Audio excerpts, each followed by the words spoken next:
Hello, everyone. Demetrius and Josh here. With me, I've got in the car Josh Burble. Yeah. So this is we're here with the Cue It Up Network.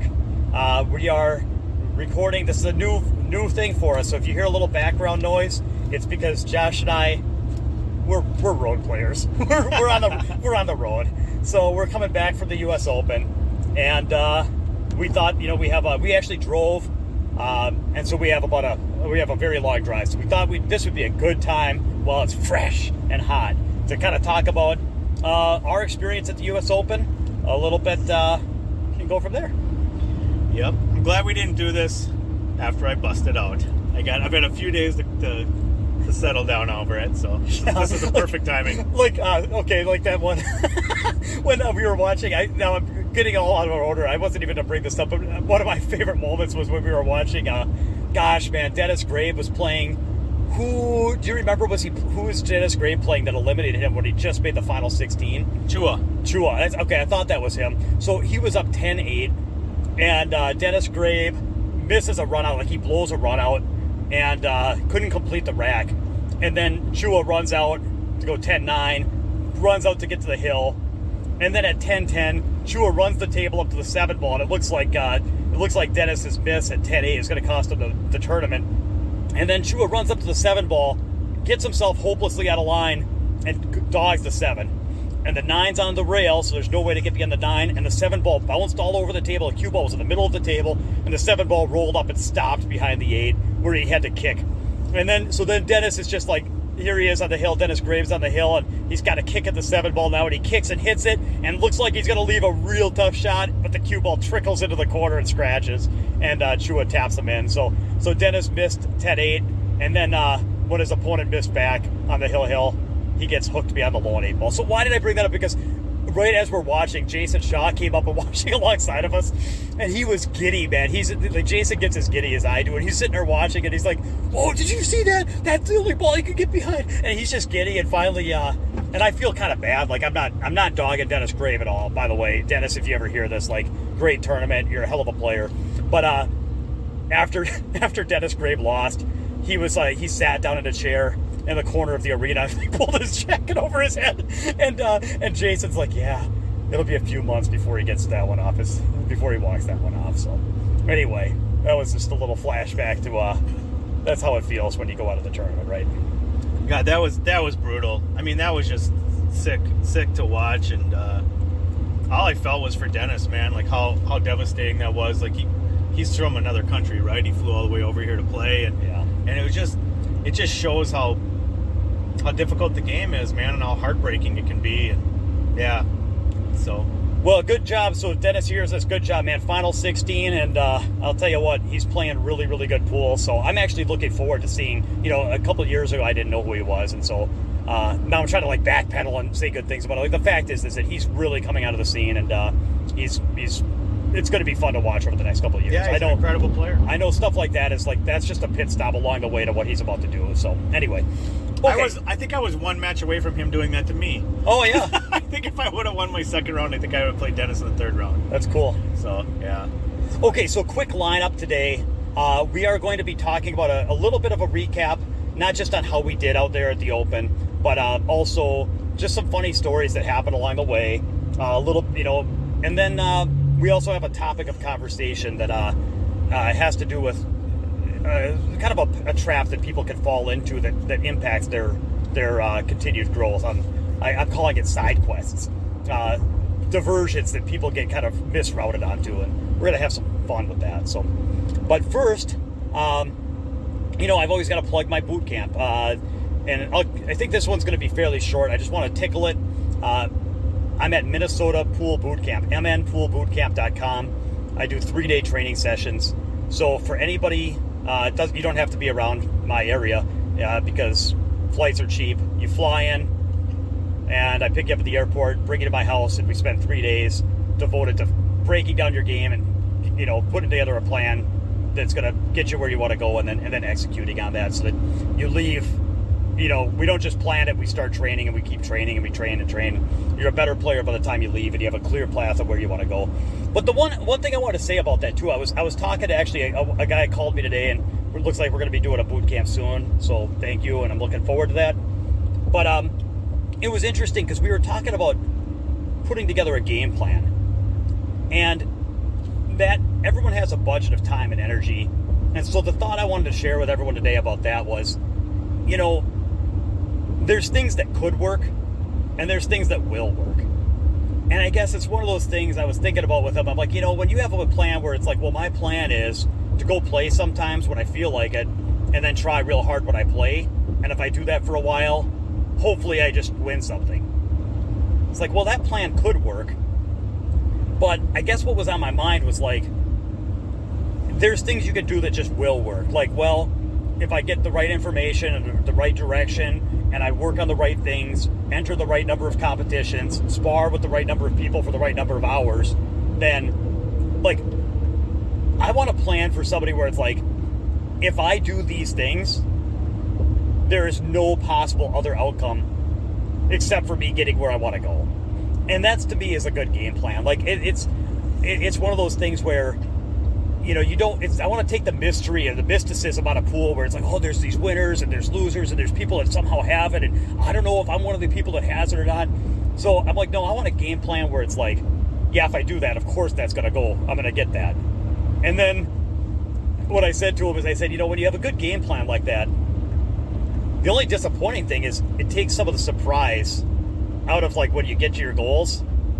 By the time you do everything that you need to do, it's like, well, yeah, of course I got there. It's not even like a surprise anymore because it's not some slot machine. I'm thinking Atlantic City. But anyway, it's kind of like, well, obviously, if I rub these two sticks together long enough, there's going to be a fire. And it just kind of takes all the mystery out of it. But, well, you may not have that same sense of surprise. You will feel the same sense of satisfaction. So that was my throwaway line was, you may not be surprised when you hit your goals if you have a good game plan, but it's just as satisfying. In fact, more satisfying because you actually get there. So anyway, that's what I do. 3-day pool boot camp. Anything you wanted to say about that, or what are your thoughts on that, Josh? No, I mean, you nailed it. I was in the car when you were running the call, so I heard it, and it's awesome. And I was giving you knuckles, and yeah, I mean, it's really, really good approach that you have, and ideas about how to improve and how to set your sights, and that becomes more of a process-based kind of mindset, which is awesome. And the only thing I was thinking though, Dem, was shout out to Terry. You speaking of boot camp and your students, like he flew out from Canada. Terry, can you say his last name or no? Is it? Well, Terry knows who he is. Yeah, so yeah. Terry, your student came out and sweated some matches, and we were able to watch some matches with him, and we went. I played some snooker with him and at the local club there, and it was fun. So hey, Terry, thanks for hanging out. It's awesome seeing you. Yeah, really good to see you, Terry. Yep. So cool. So then so what we're not going to do, everybody, and I'm sorry, but I'm sure that Nate and we'll be doing his podcast, and I might even be a part of it, where it's more focused on like the U.S. Open overall, like how Matchroom did, and what the event was like for the players, and then decisions on rules. And breaking down like the victors and how they play. But what we're doing is a little different. We just wanted to kind of like, I've been getting some questions from people about how I did and how things went for me and Josh, and so I just thought we'd tell our story of kind of like this is not Matchroom review, and this is not Carlo Beato breakdown. This is just like how Josh and I did at the U.S. Open, and what went well, what didn't go well, and some of the funny things that happened, and some of the things we're going to take away that we are going to use as feedback to try to get where we're going. And then we're going to have our conversation topic about side quests. So that's what's... Sounds good when you whisper it. Okay, I'll make sure I keep doing that. So, the U.S. Open. So Josh and I drove out. We left, and I don't know that anything really interesting happened on the drive. I think we're just going to bypass the... See, you guys get to fast forward. We didn't. We had to live it. We had to live it for 3 days or 2 or 3 days. Yeah. The tolls. All I can tell you is we paid our share of. If you guys find yourself on a turnpike on the East Coast that's particularly well paved, you're welcome. Okay. And we did stop and play along the way. Just as a heads up, we stopped in Beloit. We played a little bit there. Like you and I kind of trained together and practiced. We stopped at a private club in Cleveland, I think. Yep. And that was kind of cool. And then we stopped in Philly. We played at Fusco's room. Yeah, we went to Fusco's room. Yeah. And then that's the only action we got. I got some 9-ball action with a local guy, and you got some 1-pocket action. Yeah. That was good. And then, but the night after that, we were in Atlantic City. So that's your fast forward. There you of our go. Trip. Yep. Now we're in Atlantic City. Yep. And yeah, so then, which way do we want to go from here? Let's do the funny stories first. The funny stories, okay. So, go ahead, Josh. Why don't you kick us off? Okay, so I got a little list here so we can kind of follow some notes and not get too rabbit holder sidetracked. There's a few of them that we got. It's funny. So, and none of them are like overly hilarious, but they're pretty funny. So the elevator was funny. So we're on floor 11, okay? And the elevators were great because I've been to places before where the elevators are very slow and it takes forever. This place had like very fast elevators, tons of elevators, all great. The trick with the elevators they're dangerous. So normally in an elevator you could put your arm in or your foot in or something to stop like it has that little bracket that if you bang that bracket the thing will be like, whoa, I don't want to crush anybody, so I got to open back up. The elevator's kind of smart that way for not hundreds of years, but like many years since the advent of elevators. That little thing in the middle, you'd always been able to put your arm in there. I've been in hundreds of elevators, and you always put your arm in there. Well, Demi put. So tell them what you did. Yeah. So the first time we needed to get to our floor, there was an elevator with its door shutting, and I'm like, oh, excuse me, and I just jutted my arm in there as if it was going to bounce back. And the elevators, I don't want to make any exaggerations. They don't actually like close on your arm to where you're going to be hospitalized or anything, but they do not bounce back. Like basically what happens is it just closes on your arm. It closes on your arm, man, and then you just have to wiggle your arm out of there. It's like a bear in a honey jar. Yeah, exactly. Like you just got snapped in some kind of a trap. Yeah. It's unbelievable. So they got me, and I told Josh about it, and Josh is like, "Well, it's just so hard to believe, right? So what did you do?" Well, I go, "It can't be that way. It's not safe, right?" So I'm coming down like the day later, and the first thing that happened was I kind of raced into the elevator to catch up with some people, and the thing closed, and it slammed my shoulder like an NFL. It winged you. Yeah, it winged me like an NFL D-back or something. And I'm like, oh shit, man, you gotta be careful on these things. So then, next time I come on the elevator, I'm all by myself. There's no one around, and I got a bottle of water in my hand, and the people get off the elevator, and I'm trying to be cautious and courteous, so I'm standing back. Well, these things also close very fast. So it's the worst of both worlds, where they close super fast, and then they clamp down like an alligator. So I'm like, okay. And I just still didn't believe Demi. Like, not that I didn't believe him, but I kind of didn't. So I'm like, I have to test this, because I have an opportunity, and it just happened in the moment. I have my water bottle. I stick my water bottle in like it's a hand or a foot or something, and the elevator clamped down on it.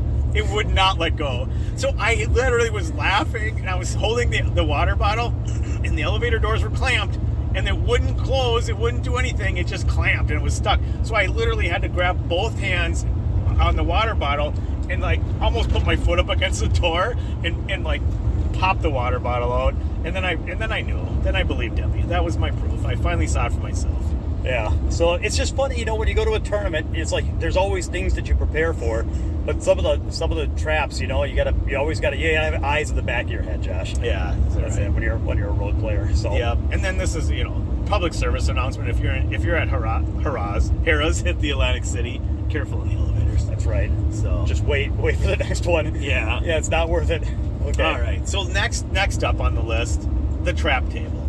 Oh gosh, I forgot. Okay, yeah. So during our stay out there, after I was eliminated, we went up to the we went up to the Atlantic City Billiard Club, mm-hmm. and there was a well-known player in there that I decided I wanted to just play a set of pool with, and so I don't know. I walked up and asked him to play, and we played a race. We played a set of pool, and it would have been maybe more than one set. But as soon as I started playing, I was like, wow, this guy's playing bad. This guy, I can't believe how bad he plays. I thought he played better than that because, he's a known player, whatever, to some extent. And but he was missing and getting missing, and I was like, this is gonna be easy. And I started like, and so I stay a game or two right away, and then nothing went in the pocket. And the long story short is I found out like pretty quickly, like within a rack or two, that this was the tightest table I've ever played on in my life.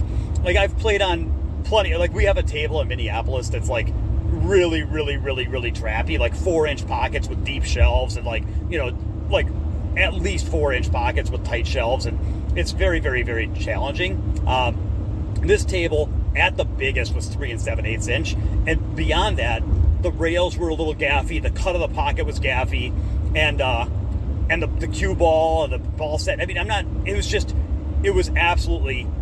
it was like, I haven't ever played Chinese 8-ball, but I would assume it's kind of like that.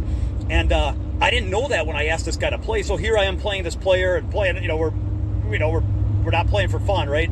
And I didn't, and all of a sudden I can't, like, nobody could run out. Like, nobody could run out. In fact, to give you an example of how difficult this was, he and I both missed 2 9-balls that would be concedable. Like, literally, you saw me, Josh. I missed. You saw one of them I missed. Well, that was the hard one. The other one was substantially easier than that. And the other guy, he missed 2 9-balls that were absolutely concedable. And but they was just, you'd shoot a ball on this table because none of them have to go.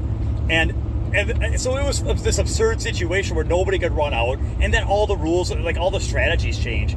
So at one point, my guy's on the hill. He's up like 6-5. We're going to 7.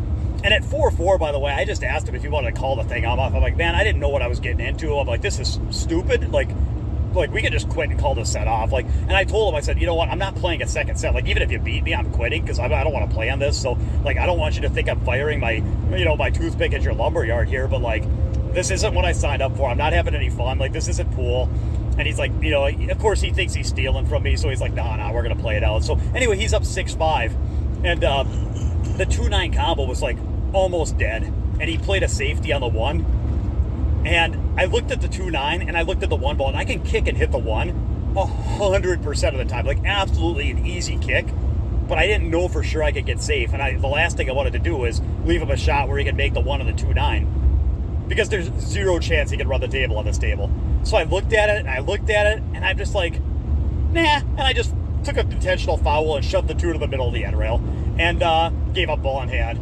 And he was able to make the 1 and get on the 2 and pocket the 2, and that's where his run stopped. So it's like, he can't even get to the 3 ball. And it's like, anyway, it was just, that's the kind of table we were on. It's like, all the rules changed, and yeah, so then it ends up going like, he ends up beating me, so good for him. He got me. I think he got me. We decided, I got it to Hill. He said, let's win by 2. So he ended up he won the next 2 games. He beat me 8-6. And he won the next game, and then I charged the 9-ball nail. I just couldn't. It's just brutal, man. You came with an 8-ball shot that was the best shot of my life. Almost impossible. And I saw you cueing it high, and I'm like, oh, this is gonna ping pong out like a pocket tightener. And you nutted it and got really. Yeah, he's up 7-6. I forgot about that. He's up 7-6. The 9's in the rack area. The cue ball's by the 9, and the 8-ball's up table. And I had to like fire it down the rail with high ball and force follow to the side rail, end rail, and back to the other end of the table. And I was actually bridged to where I was bridging off the end rail, and I warped that ball in, and it's about as hard as I ever hit a shot. And I somehow split the wicket on that thing, and then I dogged the 9 like a sucker. It's okay. But it was like, it's hard to feel bad. He dogged 2 9-balls, you know what I mean? Yeah. That table, I remember when you guys were warming up and I saw the table, I'm like, oh no. Because I saw the shots that he was missing, and I'm like, this is not something, like these pockets are like under 4 inches, and then and it just played out that way. And we were talking about it, and Demi, you were saying, like, we were trying to figure out what's a beatable ghost on that table. I mean, just to give you an idea of how tight it was. I mean, that thing was. I would rather play the 10-ball ghost on a normal diamond than the 5-ball ghost on that table. Yeah. I think I could beat the 4-ball ghost on that table, but it's like, I was thinking about like how often a ball would land. Yeah. And he had made a comment that he didn't think Dennis could beat the 9-ball ghost on it and things like that. So yeah. So yeah, it was a trappy. You never know. You never know what you're gonna get. Yeah. It's like funny. And then my personal favorite moment was, of course, things that I can really talk about on a podcast. We can't share everything, but I liked sweating the last few matches. That was a lot of fun. And one thing that I didn't really know that I was doing until like it just kind of happened organically. Like I didn't plan it. But when we were watching these matches, there was a few times when, like, it would be a really, really big rack or a really, really big shot, and, like, somebody would miss a ball or just do a devastating mistake and maybe miss a 9 ball or just, you know, hook themselves on the 6 or something like that. And I just decided it would be fun to be the guy in the crowd that gasped really, really loud. And so, like, not every mistake, but once in a while, like, if somebody, like, came off a ball and scratched, I would just go, like, really, really loud. And I don't know, it was just kind of, maybe you had to be there, but I was just sitting, like, I was the guy that went, and took the deep, extended, super loud 100 decibel gasp. So yeah. I was having fun with that. So if you guys were watching a stream, and you heard a very audible gasp, that was probably me, and I was just having fun with it, man. It's just, I love I was hanging on the drama, and I'm like, somebody's got to gasp. Well, and the funny thing is that there was, like, music thumping the whole entire tournament until the semifinals, and then they turned off the music, and everything got dead quiet, and so it was pretty. Like, your gasp went to 11, and it was just really. It was an unnaturally loud gasp. Like the players, if they heard it, they're like, "Who gasps that loud?" It was pretty brutal. I wasn't that bad. I wasn't. No, I know. I was a little bit on the loud side, but still within tolerance of, like, what a kind of a, you know, an eccentric pool sweater might do. So exactly. So those are some of the things that happen when you're playing pool. But all right, so fun times. But what about so people have asked how we did, and so Josh, how did your tournament go? Well, let's see. It was all right. I learned a lot, so we can talk about that too. I went 1 and 2, so it's like I played. Who's that guy? Shane Wolford. Shane Wolford, first round, and he's a good, tough player. And I got there. I was down 6-3, and I got it 9-7. And I would say that I played tight with a little bit loose in the first round, and it worked out okay for me. Second round, I played a Eurobot. I literally can't remember the guy's name. 780 something Fargo-ish, and it was pretty awful. I played way too loose. I ended up losing 9-4, and it was pretty bad. I was pretty upset. Just how loose I was. So then I pulled myself together and made a determination that I was gonna go out on my shield and fight hard and not be so loose and try to. That was what I came up with as my plan moving forward after that second round loss, and then I played a tough player. He's around a 700. He's from New Jersey, Joey Tessa, I think his name is, and I executed my game plan. I played super, super hard, super focused, and got to 8-6 and lost 9-8, and it was brutal and it was tough. And then I went through my my post tournament ritual of quitting pool, and then I determined that's not gonna work for me. So I scraped myself off the floor, and and then just kind of thought about what I want to do and how I want to do things. And I got the International Open coming up in a month, and after I lose out of the tournament, I'm thinking about punting everything and just negative and yucky and sad. But I got back together. I pulled it together.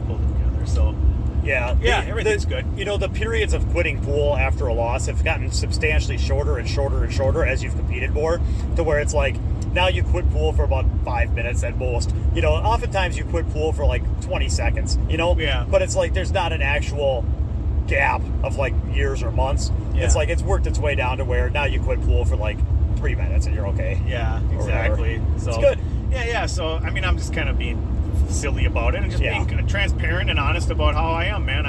I got my problems and I got my issues, but I'm also trying and I'm not quitting, and I can get negative and I can get sad and I can get disappointed, but I can also pick myself up and try again. So not quitting might be like kind of the most important skill in pool improvement. So it's not a bad thing to kind of talk about. It's like, really, there's a lot of things where if you just don't stop.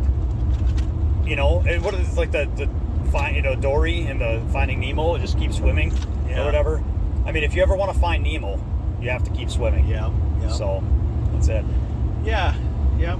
It's an interesting process, man. Well, one thing I was going to ask you. So one thing that was kind of new to Josh and I was, a lot of tournaments have 30-second shot clocks, but usually those shot clocks are reserved for late in the tournament or the TV table. And Josh and I have not made it to the final 8 or final 16 or whatever of a major international event to where they put us on that TV table. And so we all this tournament, everybody was on a 30-second shot clock from the first match on all matches. So they had scorekeepers on every table keeping a 30-second shot clock on everybody with one extension per rack. And that was the first time either of us have played on a shot clock. And what's interesting is that I'm typically on the slower side and Josh is on the faster side.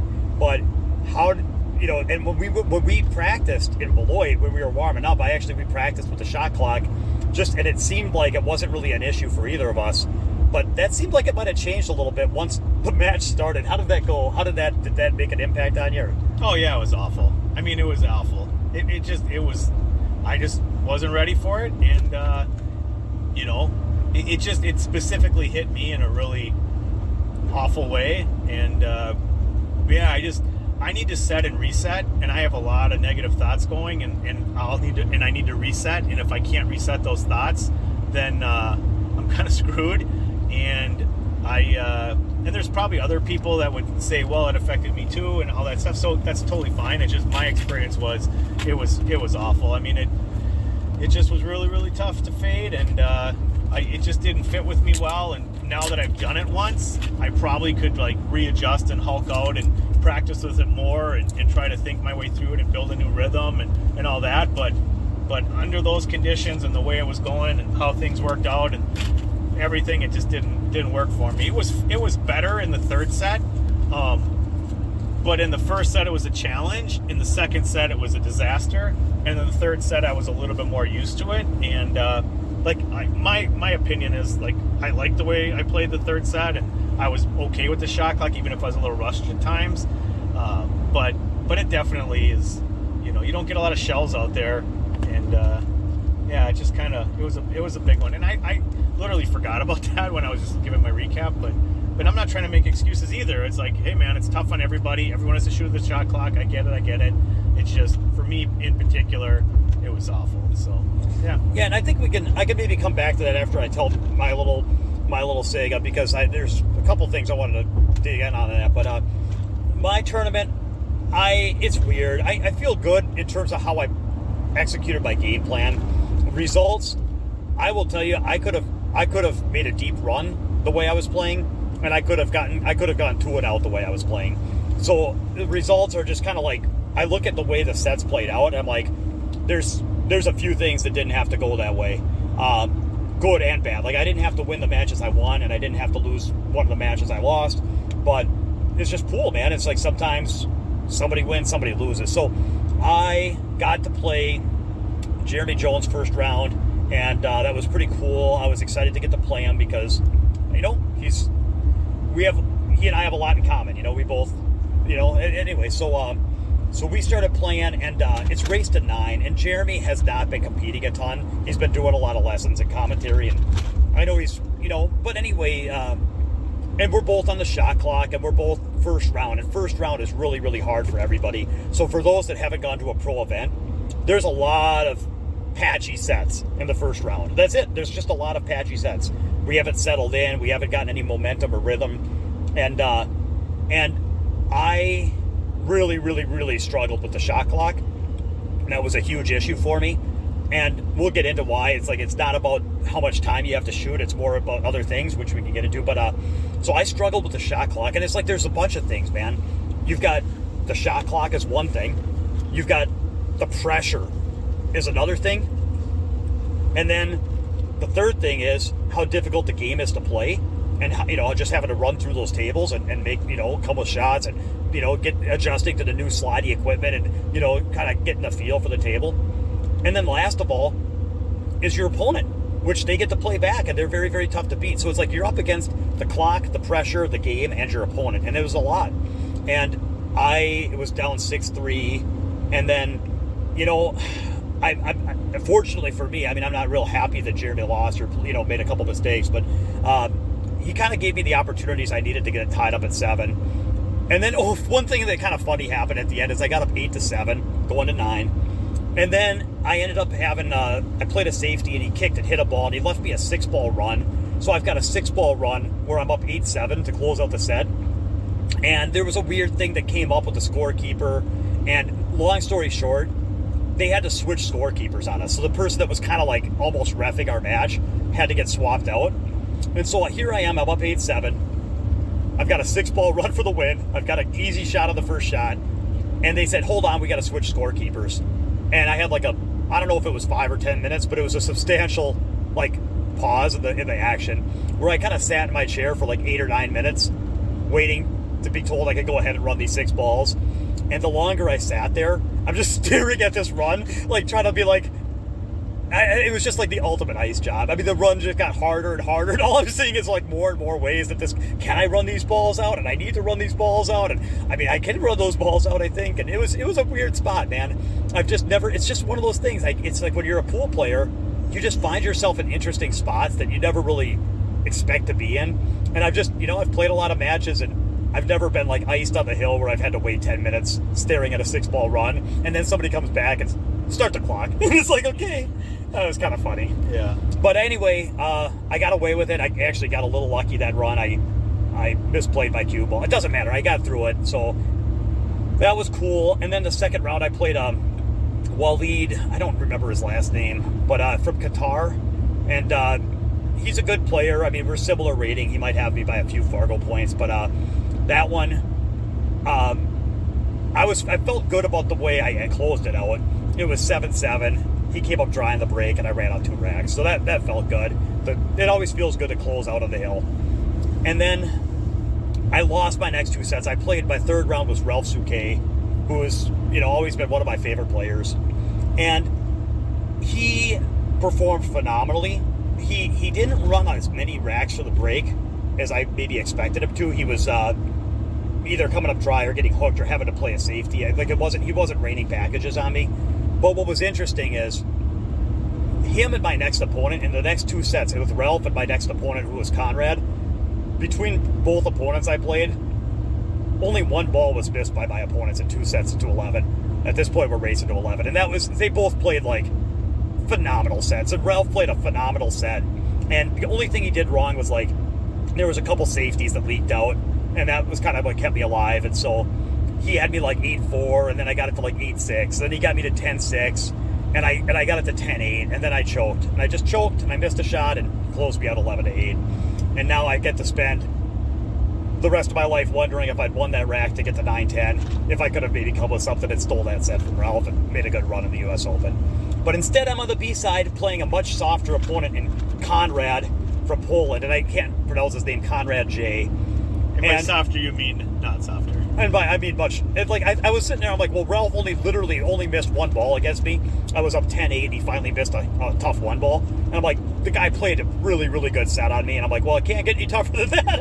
And then I played Conrad, and it might not have literally been 3 innings, but it was almost a 3-inning set. The guy beat me 11-1, where he got me down like 4-0 in like 1 or 2 turns. He ran a bunch of racks on me to get me down 4-0. And I got a shot. He scratched on the break, and I ran the table to get the 4-1. And then I broke, and I played a safety. I played a safety on him. So now I ran a rack, and now I've got him hooked on the 1 ball. I'm like, I'm going to fight my way back. And he pulls out his jump cue and jumps that ball in. And I don't remember if he ran 5 or 6 racks, but it was something like that. Like, it was like 4-1, and he's hooked, and then it was like 10-1. And he basically ran like 5 or 6 racks on me. And yeah, that was it. It was almost, the set was almost over.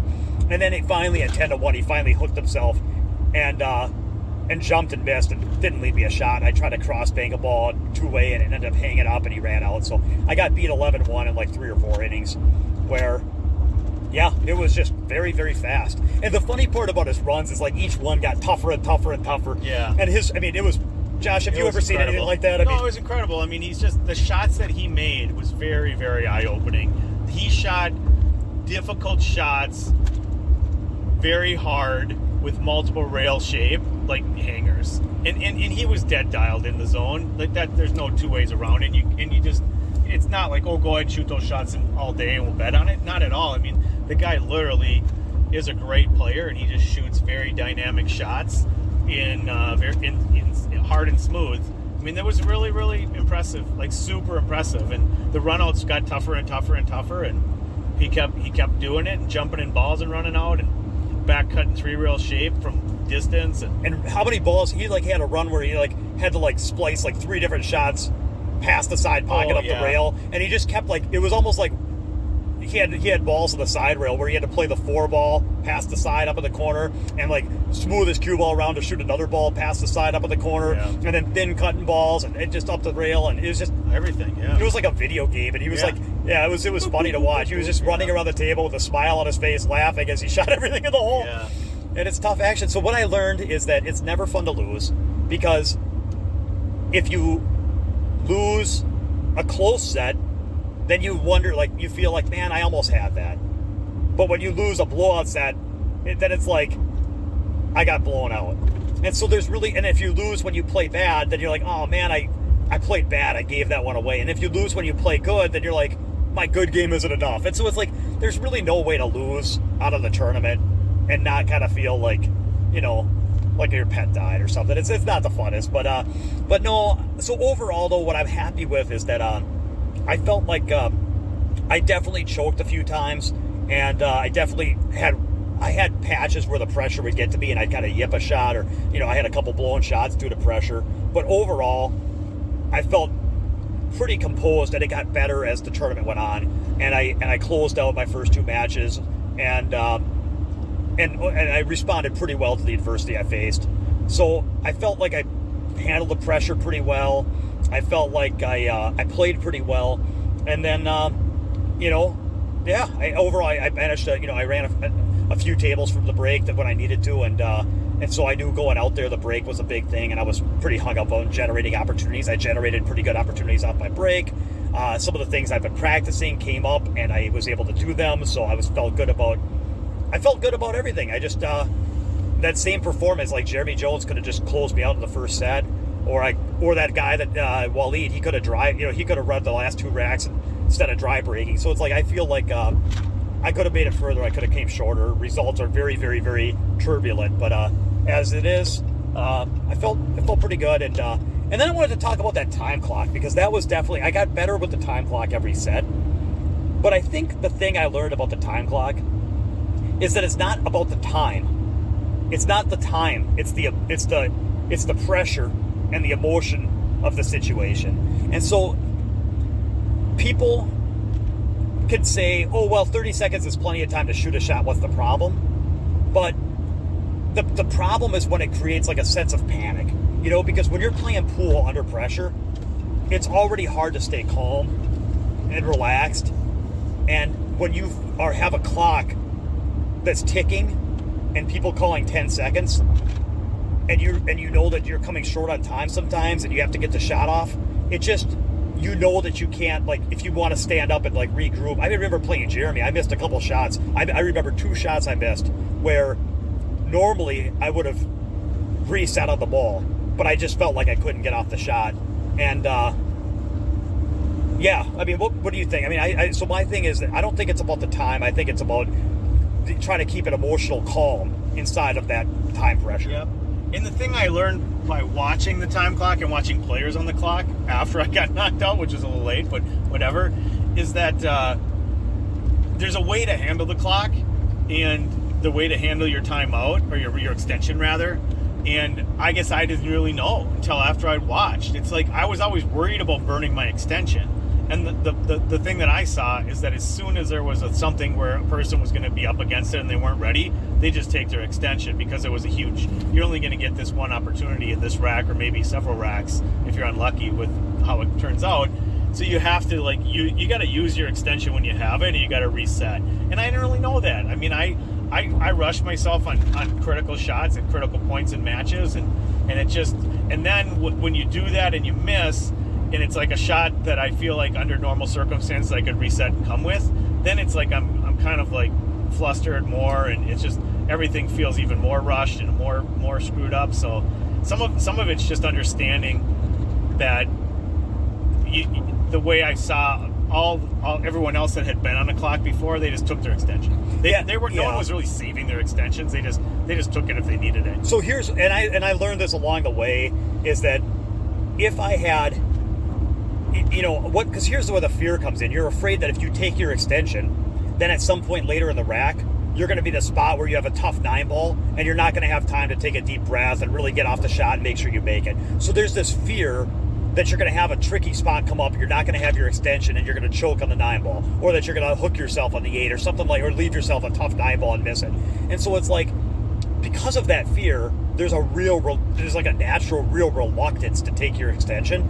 And the problem with that is that if you don't take your extension, you blow it now, and there is no future. And so what I learned is that, like, if I had to count how many games did I lose because I made an error because I was rushed and I did not have my extension anymore, versus how many errors did I make because I rushed to not use my extension, it's like I probably made, out of all my errors, there might have been 10 that I rushed myself, and only like 1 where I was rushed by my lack of extension. Now, of course, if I'd taken my extension all of those times, then maybe there would have been situations where later in the rack I would have been rushed, and maybe I would have made 3 errors because I was rushed at the end of the rack. But it's better to make 3 errors where I'm rushed at the end of the rack than 10 errors where I'm like, over the tournament where I'm like rushing myself unnecessarily. Yeah. And so in the future, if I play a time clock, here's the point is, if you have to ask yourself, should I use my extension? The answer is yes. If anybody plays with the time clock, if the thought crosses your mind that should I use it, it's probably a yes. Because if you're fine, you wouldn't even ask yourself that question. The way I saw it was, when you get a warning, you take your extension. Unless you're down on the ball and you're absolutely dialed in, then you make an exception because you're ready to shoot and trigger. But like, if anybody, I watch players and they just naturally called their extension when the time clock went out. Yeah, the only exception would be if you have a stop shot and you're using your time now to like look at the pattern so that you kind of use burning your clock now, and then they call 10 seconds, you get down and shoot a stop shot. That's one thing. Or if you're down in a shot and you're ready to trigger, and you're waiting, routine shot, and you're waiting for them to call. So sometimes, here's the funny part too, is sometimes you're waiting. What I learned is a lot of times you get down on the shot and then you wait for them to call 10 seconds so that you shoot, because you don't want them to be calling. Not only don't you want them to call 10 seconds like while you're about to shoot, but you don't want to wonder when they're about to call 10 seconds. Like, you just want to hear it so that you know that's not going to come up, and then you go ahead and deliver your stroke. Yep. The problem is, and this, I don't really want to get into this, but there was a couple times the scorekeepers might not have called 10. They were instructed from the match room not to call 10 seconds if a player was about to shoot the shot. So what that means is, like, when they're taking their backstroke to deliver their cue, don't call 10 seconds at that moment. That's what they were instructed. Well, the problem is not all the scorekeepers are real deep with pool experience or ref experience. They weren't referees. They were like volunteer scorekeepers. So some of the refs or some of the scorekeepers didn't know when you were down. If you were down taking practice strokes, they're supposed to call 10 seconds if you're taking practice strokes. But if they don't know how to differentiate practice strokes from a final stroke, then they might just not call 10 seconds at all. So there was a few times when I was down getting ready to shoot, waiting for them to call 10 seconds so I could take my shot, and then they never called 10 seconds, and then I'm like, man, am I timing out? And I don't even. Anyway, it was funny. It was some challenging stuff, especially we've never been on the clock. And but as far as what Josh said about rhythm, what I found worked for me was, I've been calling it, like, I was kind of calling it a waltz, which is kind of 3 things that I kind of do on these shots, where it's like, first I have to make my decision as to what I'm going to do. Then I have to get down on the shot and get set up to where I feel like I'm ready to pull the trigger. And that's kind of when I go into my pause at the cue ball. And then I have to deliver a calm swing. And what I think I did is I kind of broke it down that way, where it was like, make up my mind, lock in my shot, deliver my cue. And it was like the 3 parts of a waltz. And so what I realized was, as long as I made up my mind very quickly, like, I just had to make up my mind very quickly. And as long as I made up my mind quickly, it didn't take me that long to get on the ball and lock in and then deliver my cue. So I think where I was struggling early on was I'm used to having more time to weigh out. I'm used to weighing out options. And once I basically just said, no, I'm not going to weigh out options, of course that happens a little bit, right? Like maybe you look at two things, but when you weigh out your options, you have to go like gut reaction. Like, am I going to do this or that? We're going with that. That feels good. And you just have to like kind of pick pretty quick. And I'd say as long as you're like making your decision within like 2 to 5 seconds, then you have time to get on the shot, get down, set, and pull the trigger. It's that if you have a decision where it's not so easy, then you just can't really weigh options, I'd say, very often. So anyway, once I found that rhythm for me, then I started playing much more calm with the shot clock. And then not only did it eliminate the threat of the shot clock, but it eliminated me feeling rushed or rushing balls as much. So, of course I didn't feel rushed at all against Conrad because I never shot. So, and then the funny thing with Conrad too, I forgot is, he was running like a million racks on me, and it was funny because I was just like, I looked at Josh at one point. He'd ran like I don't know how many racks at me, but he was up like 8-1, and I looked at Josh and I was like, I don't have a response for this. It was a pretty absurd set. And then, and then I liked it at 9-1. He was getting ready to break at 9-1, and I've only been to the table once, and I ran the table, and I'm down 9-1. And I looked at Josh and I said to him, "This is a big rack." I mean, it was just completely absurd. It's like the way it was. The set was so lopsided. Yeah. And then of course after I lost, when we were walking back, like it's always kind of quiet after a loss, and we're walking back to the hotel and hotel room and dodging the jaws of death at the elevator, and I looked at Josh and I think I said, at times like this, it's hard not to get somewhat philosophical, because it's just like you watch a set like that and you're just like, I'll never play a set like that in my life. So what am I doing? But we all have our moments. So it's like after every loss, it's hard not to get philosophical, and it's difficult. It's a hard game, man. It's a hard journey, hard game, for sure. That is true. So Josh, good tournament, good fun.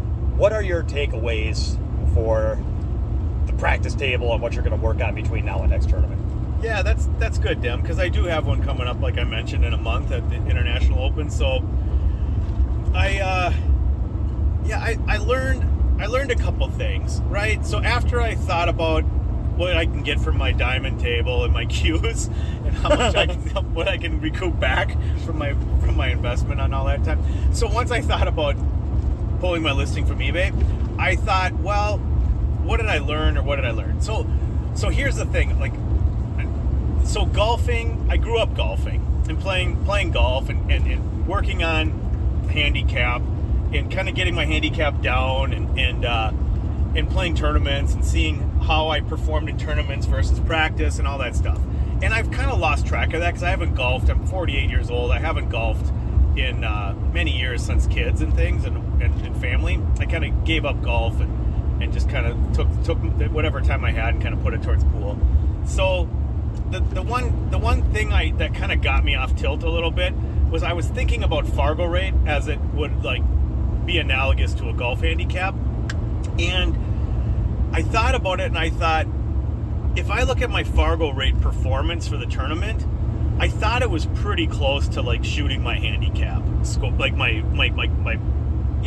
shooting my handicap. Like, so if in golf, I was like a 5, got down to about a 5 handicap.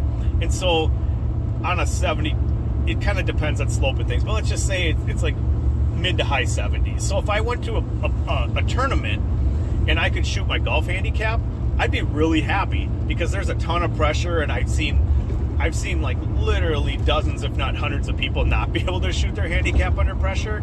And so I just thought about it as far as Fargo rate, and I looked at my tournament, the US Open, which is tons of pressure, international stage, like world-class players, all those things. And when I calmed down about it, it just hit me, and I'm like, well, I pretty much shot my handicap, quote unquote, in this tournament under a lot of pressure, and it made me realize, man, I just like in golf, it would be like playing a round of golf in a tournament and shooting my handicap in a big pressure situation.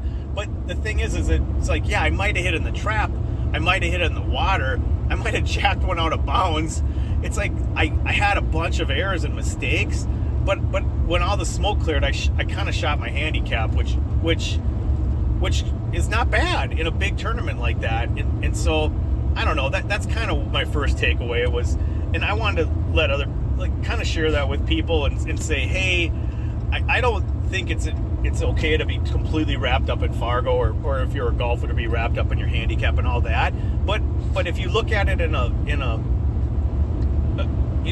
quantitative, qualitative way, I think it can be useful. And I think that for me it was useful to kind of pull myself up off the ground and to realize, even though I made all these mistakes, even though I felt awful, even though it felt really punty and bad, it wasn't as bad as I thought. And when I actually kind of look at the numbers, it was kind of on par. So that and under a lot of pressure with a shot clock and all those things we already went over. So that was a way to look at it, and that kind of helped me kind of calm down, I guess I'd say. So I learned that little trick, and So go ahead. Yeah, so I think that what stood out for me is like how many of these sets. So when we talked a little bit about this, I mean, and I've talked before about process versus results, and it's like we live in a world that's very, very result focused. Very, very, very much.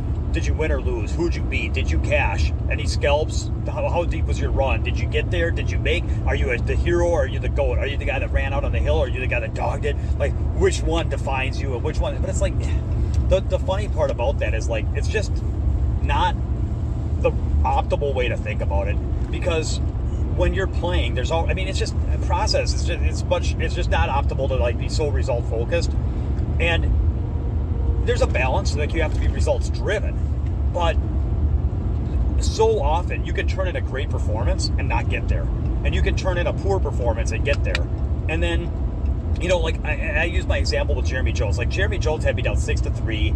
I'm rushed on the shot clock, nervous first round pressure, and just patchy. And if he had closed me out, I would have lost my first round. And then I don't know what would have happened. Maybe I dog out in 2 rounds or 3 rounds. But the bottom line is that what happened was he made a few mistakes because he was patchy and a little first round and just whatever. And then because he made a few mistakes and it goes 7-7 and I end up running out a couple racks and I win. But the thing is, so now I get to look back and be like, oh, I won that set and look at me and I ran out of the hill the 6 balls after being iced. But it's like, that didn't have to go that way. And so the funny part about it is, just because I got across the finish line that set didn't mean that I didn't make all the mistakes that I made during that set, that I didn't dog the shots I dogged, that I didn't, come up short where I came up short. On the other hand, when I lost to Ralph 11-8, just because I missed a 7 ball that would have got me to 10-9, doesn't mean that I didn't play a very, very good set and manage myself well and actually play pretty well the whole time. And so, like, when you it's, I guess the whole idea of process is you kind of grade yourself on, did I do my best in each of the areas that I feel are my areas of focus and the things I need to do, and then not even if they all, like, you certainly can't look at did I win and lose, and then you can't even really look at how well did I do sometimes, because in a situation like that, like we were facing stuff, we're facing a shot clock we've never faced. We're facing pressure that we don't get to face all that often.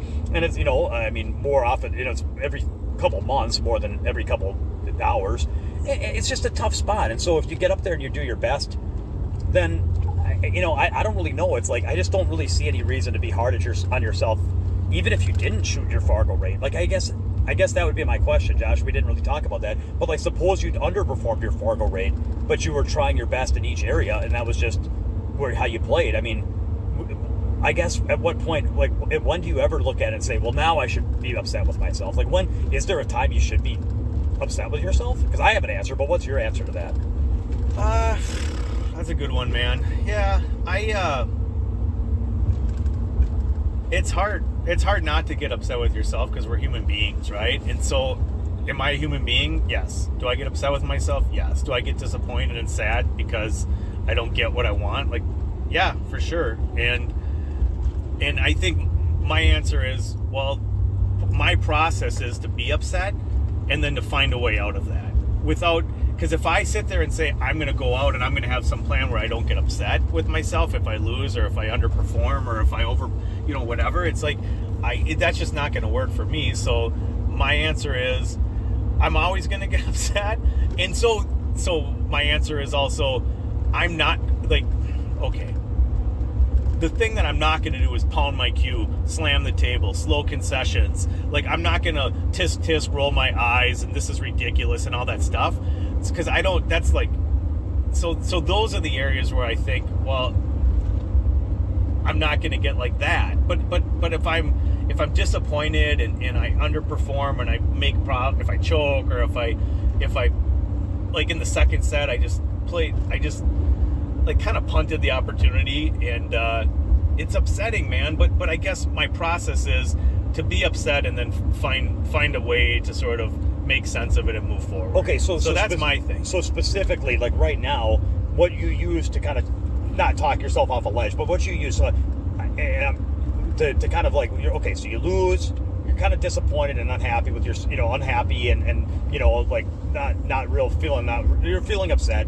What you used to talk yourself off the ledge this time was, if I looked at my overall performance and I'd grade myself as I performed the way I would expect someone at my level to perform, and I didn't underperform. That's how you kind of console yourself. So my question is, how would you talk yourself off the ledge if you had lost and you did underperform? Then I would have to look at the reasons I underperformed, because I did underperform in my second set, and then I have to look at the reasons, and then I have to find corrective actions. And so that's the way I do it. If I look at it, I say, I underperformed in that situation.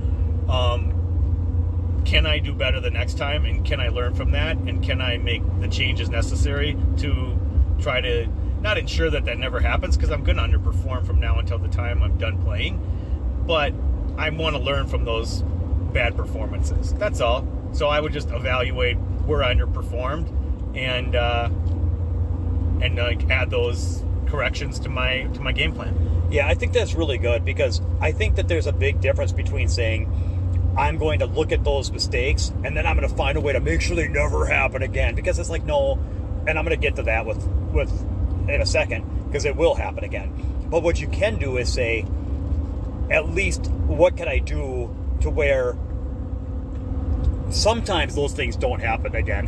So in other words, instead of saying I'm going to figure out what I did wrong and make sure that never happens again, it's like, well, how can I play my cards in the future to where sometimes it doesn't break down there?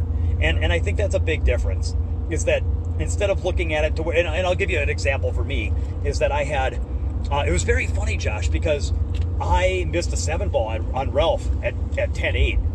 And it's like, I'll always wonder, man, 10-9, me breaking, Ralph was up 10-6, playing a great set. Like maybe maybe if at 10-9, if I play a good rack or put him in a tough spot, he might give me ball in hand some which way, and I can run out and make it a hill, and maybe he's got a miss in him somewhere, So it's like, or maybe I don't let him to the table. So it's like, I'll never know. And so it's a little upsetting, because I not because I lost, but because I just wanted to, I wish I would have found out. You know what I mean? Now I want to find out if I could have gotten there.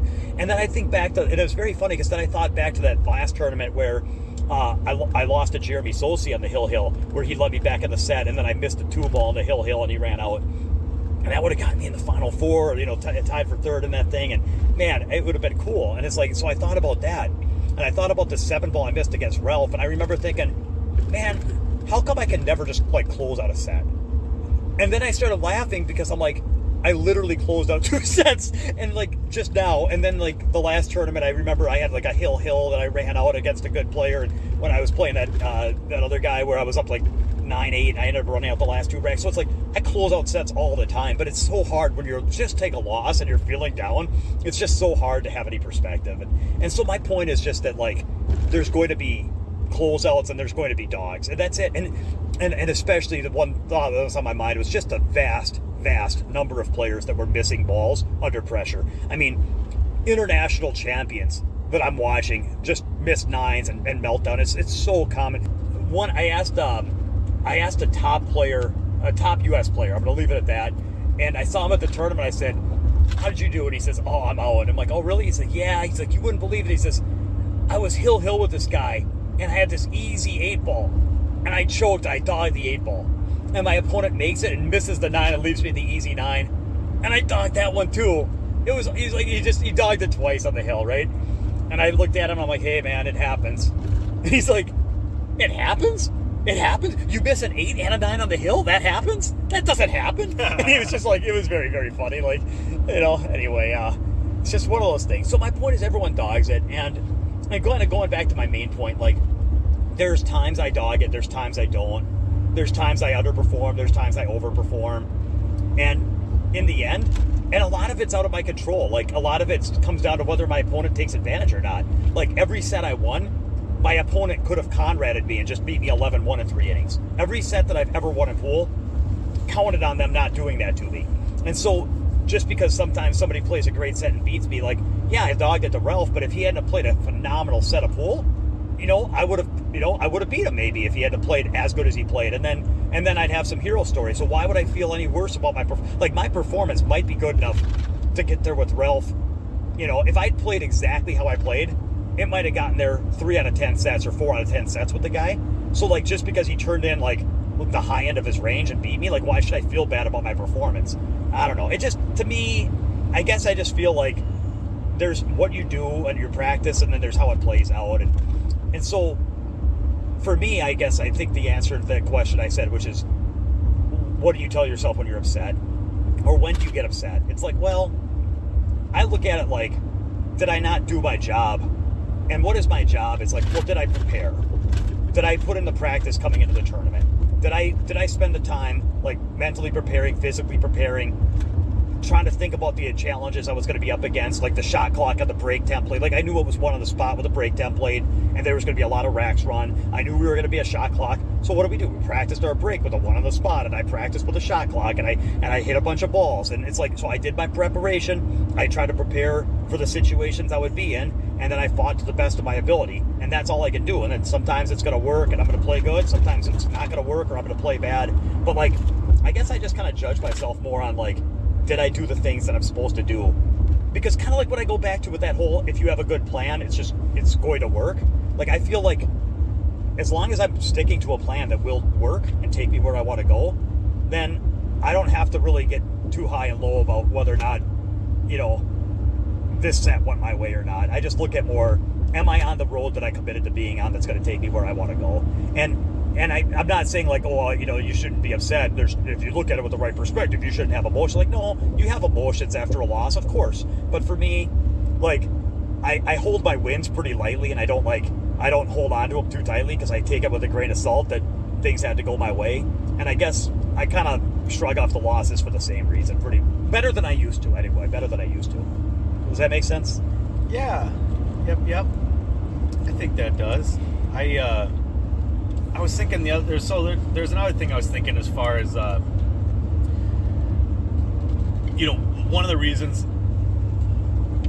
getting upset or whatever is that I'm older. I'm 48 years old, and I'm like, I've been playing for a long time, and it's a lot of start and stops with playing and family and work and things, but it's like I've put in a ton of work lately, in the last year and a half or so, and it just feels like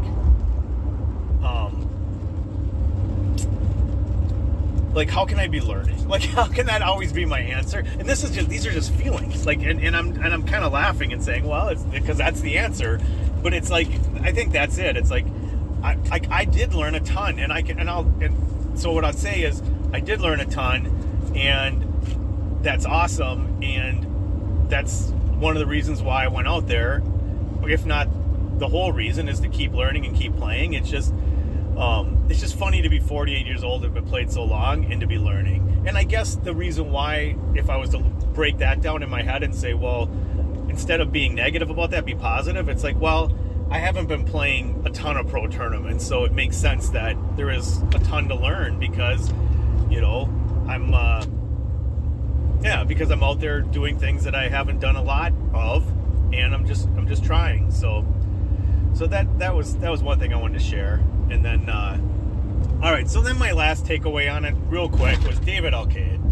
We were lucky enough to sit, like, on the, like, tables like 4, 5 feet, 6 feet away from the table. We're sitting there sweating his match. And that was super eye-opening. like I'm not a huge pool sweater, and it's been a mistake, because watching David Alcade was really worth the trip for me, honestly. Talk about learning and things learned. Like the way that he composes himself, the way that he strikes the ball, the way that the shots, not even like the shots or the patterns or anything, it's more what he's doing and how he's doing it is very calm. And so that was super eye-opening. Like that was a massive takeaway. And I have, we went and played that later that night or something, and I've immediately implemented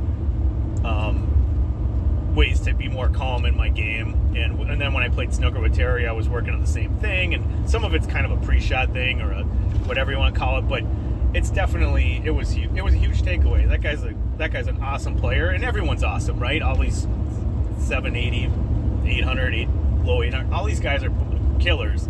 It just he struck me, and it was pretty awesome. So that was a cool takeaway. Yeah, I think that kind of reminds me of something I was talking about in the last pod, which is like what it's like to train in person versus Zoom, and like what comes to mind is that game that people played as I don't know if you ever did this in school as like a first grader or second grader. I did this where they'd say like draw a box. Now to the right of the box, draw a circle, and then they give like a series of directions, and you'd have to like draw it based on their verbal directions. And then at the end, everybody held up their picture, and everybody followed the same directions, but their pictures looked nothing alike because some people drew different colored boxes, or different circles, or different size boxes, whatever. People's interpretation of those things were so different. And did you ever do that or no? No, but it sounds. I get it. So it was weird. And so anyway, I thought about that, and it's like people that are like watching pool on a video. I'm telling, I used to, when I was a kid, I soaked it up. I watched like a ton of AccuStats matches. I don't really enjoy watching pool on video anymore because I have a pretty good understanding of the strategy of the game and the patterns that they play. But what I do like is when I'm watching ringside and I'm 5 feet away from the player, it's an entirely different experience. And it's like, and it's one that doesn't lend itself well to words and rational thought and analysis, because Josh could sit there and say, what struck me was how calm he was. And it's like, yeah, what does that really mean? I don't know. He was calm. Okay.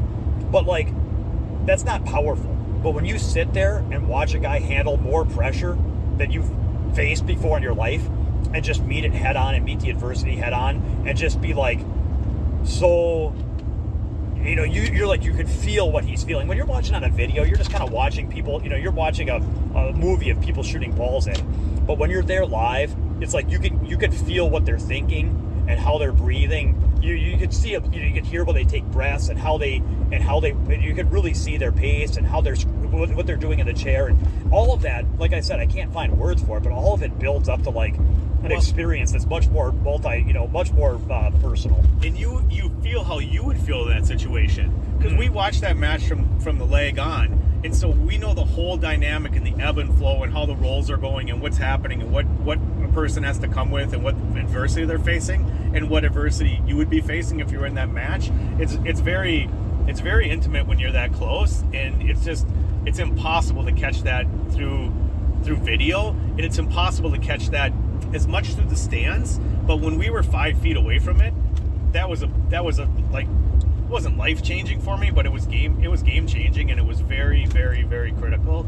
And and it was awesome, man. Yeah, and so like kind of going back to my boot camp plug from last time, it's like that's the biggest thing, man. When people spend 3 days with me, there are so many things that you can't stuff it into a syllabus, or here's some I took some note about make sure that I'm do this or that. It's like there's so many things that people pick up when they're just side by side with me and we're taking turns hitting balls, because it's like just do this, and then they just start doing it, and a lot of it doesn't lend itself well to instruct. And frankly, like I've talked about this before too, but like the conscious controlling self-one, instructional analytical part of us is not a very good pool player.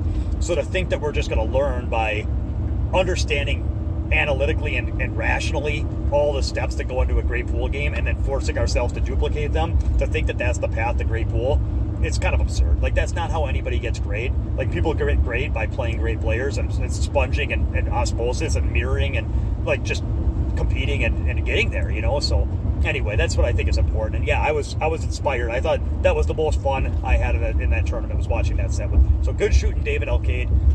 He didn't he didn't make the final four, but he played a tremendous game, and I have a lot of respect for him, man. He's a heck of a competitor. So good. So okay, so then did I learn? I didn't really learn much on the trip as far as my takeaways, because it was just, actually, that's kind of, in a way, that's like I learned something, which is that I'm on the right track. Like, I understand that the break is crucial, and that's why I'm working on it. And I'm going to the 10-ball tournament in Ohio here in a month, and my 10-ball break is going to be a big part of my consciousness, as always. And then I learned that, pressure's tough, and everybody dogs it, and everybody, and that the goal is not to get to where you never dog it. The goal is to get where you sometimes don't dog it, and that I sometimes don't dog it, and that's great. And so I'm proud of the fact that I've built myself into a player that doesn't always dog it.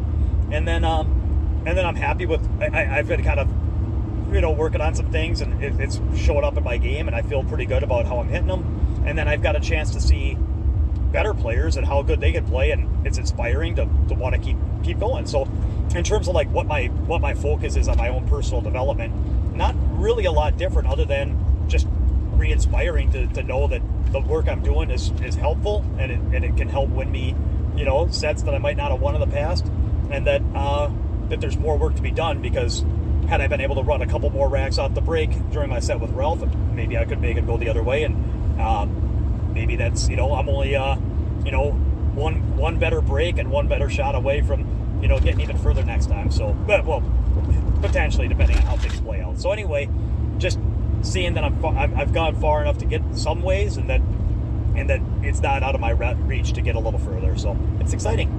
So cool. Anything else, Josh, or should we go on to the side quest thing here? No, I think we're good. We're good. Awesome. All right. So topic conversation. Let's see. How do we want to? So I was going to call it side quests, and I guess from an overview, I was thinking about, when we start playing pool, and when we all catch the pool bug, we all start with the goal of getting as good as we can. I mean, not everybody, and I shouldn't speak for everybody. I mean, maybe, but I think that there's a lot of people that never set that goal. There's a lot of people that never say, I want to see if I can get really good at this game. There's plenty of people that play recreationally and socially, and so for any of those people listening to the podcast, we love you, and we're glad to have you as part of our pool community. But I think that there's a time that happens to many of us, where many of us are bit with a pool bug, where we decide at one point that our goal is going to be to get as good as we can. And what that means, like a certain level of winning certain tournaments, or beating a certain player, or reaching a certain resume, or just running a certain number of balls, or just playing good, whatever that means. But somewhere, some kind of goal of getting good, right? Pretty universal. Yep. And then it seems like that would always be the goal. But sometimes that doesn't happen. It seems like somewhere along the lines, people get diverted. And I think there's reasons for that. But Josh, what are your thoughts, before I go too far? What are your thoughts on side quests? Like, what does that mean to you? Like, why would somebody ever lose sight of their primary objective? I think because people, well, there's a lot of reasons, but some of them could be ego, some of them could be pride, some of them could be just not knowing, like not having the right sort of people around you, or having the right information, and so, or listening to the wrong information. Like, it's like there's a lot of different reasons why people can get down side paths. But yeah, I think some of those things. Yeah. So I have a couple of examples just to kind of get the conversation started. So, like, I'll throw out a few. Let's see if I can remember. So one I've talked about in the past is the fundamentals quest. And I guess what I mean by a side quest is, like, if the primary objective is to play as good as we can, then somewhere along the lines, somebody decides that to get the primary objective, to play as good as we can, the way to do that is by achieving some other objective that's like a smaller quest within the major objective. So they say, if I do X, Y, Z, that is going to help me play the best I can. That is the way that I'll play the best I can. It's if I achieve X, Y, Z, or if I do X, Y, Z. If I work on X, Y, Z, yeah. And then And then their goal becomes to get XYZ.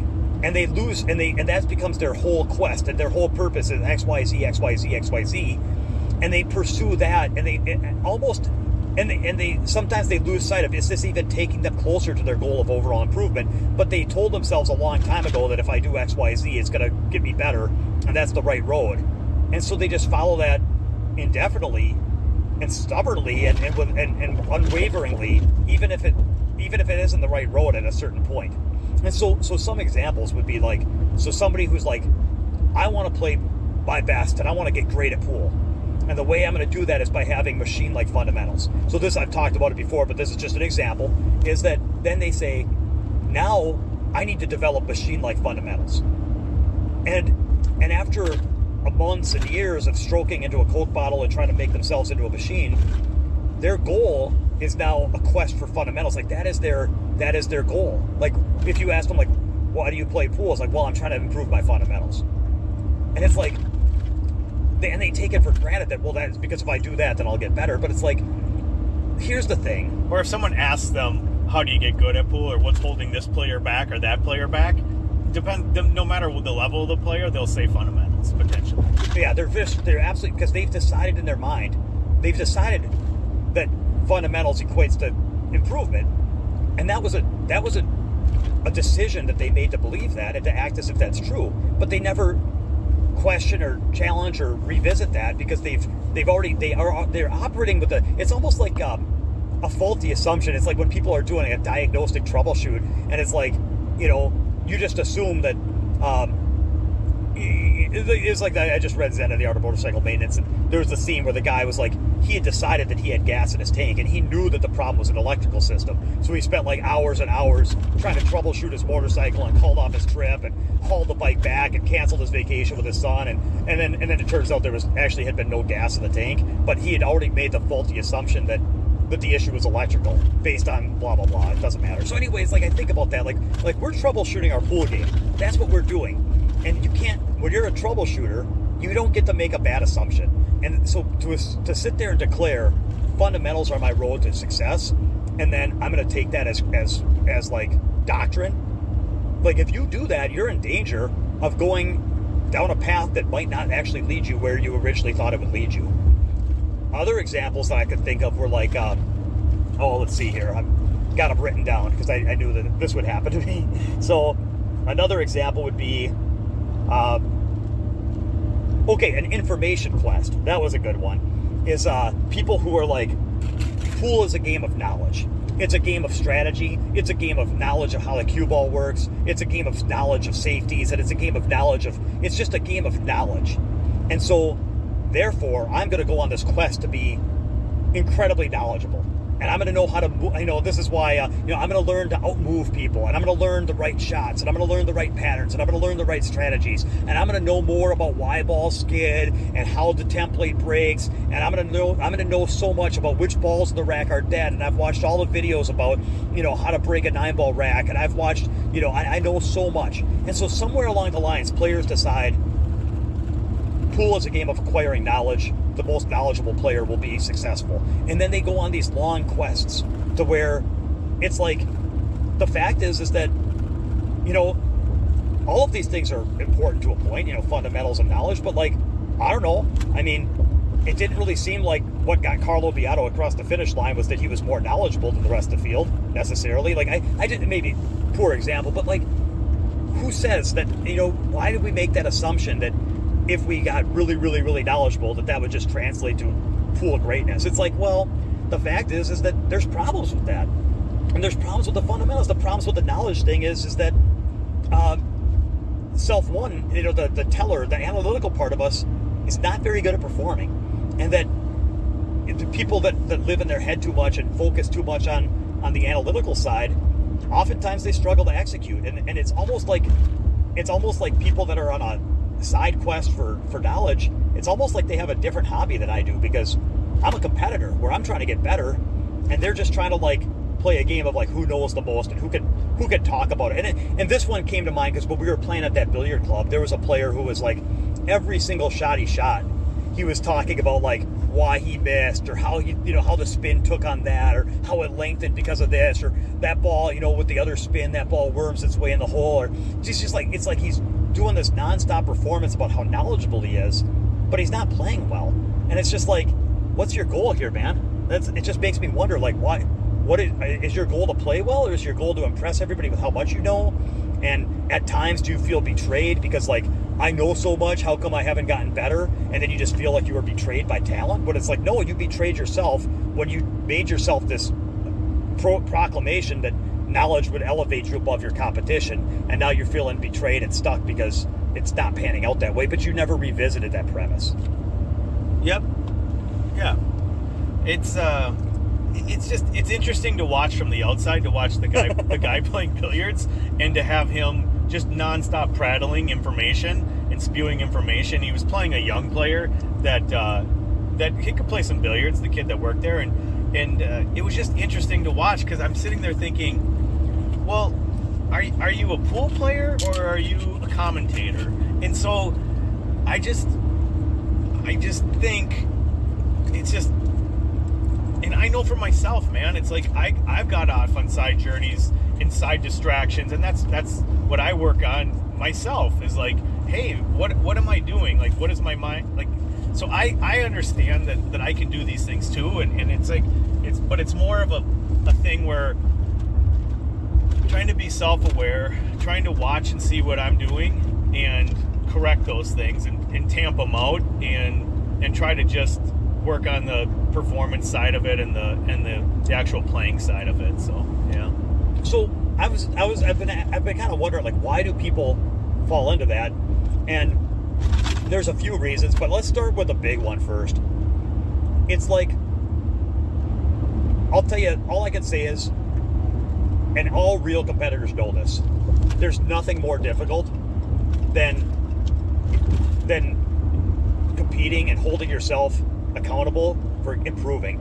Because when you're trying to improve, there's 100 things that you need to do to get better, and 10 of them you love doing, 80 of them you can do and it's not that bad, and 10 of them are like very, very, very difficult, challenging for a number of reasons. Sometimes they're overwhelmingly difficult. Sometimes they're overwhelmingly terrifying. Sometimes there's just negative emotions of feelings of incompetence and helplessness and stuckness and insufficiency and victimization and all these things, like, I don't know how I can do any better than this, and how can, I've already tried so hard, and there's some things that are so scary and so uncomfortable that we would rather do anything in the world except for face that.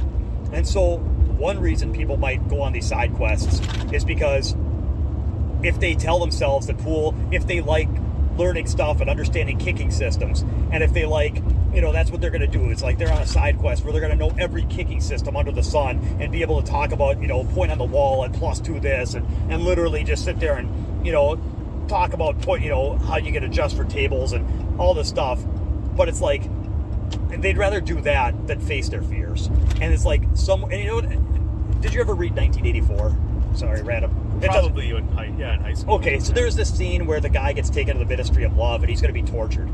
And they tell him, there's references to like room 101. We're going to take him to room 101.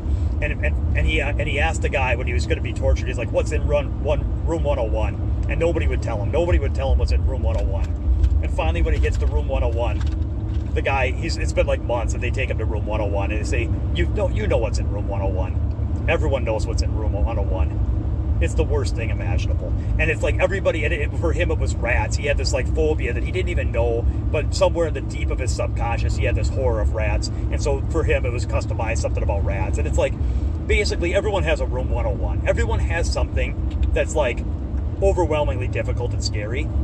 And we shy away from it, man. And so sometimes people go on side quests because they want to shy away from the hard things that they have to do, and they want to steer into the things that they enjoy doing. What do you think of that? Is one reason. Yeah, for sure. I'm just thinking about my own side quest. yeah. Because we talked about it, like, yeah, we can get into that later if you want, or we can talk about it now. But like, yeah, we talked about it coming back, and it's like,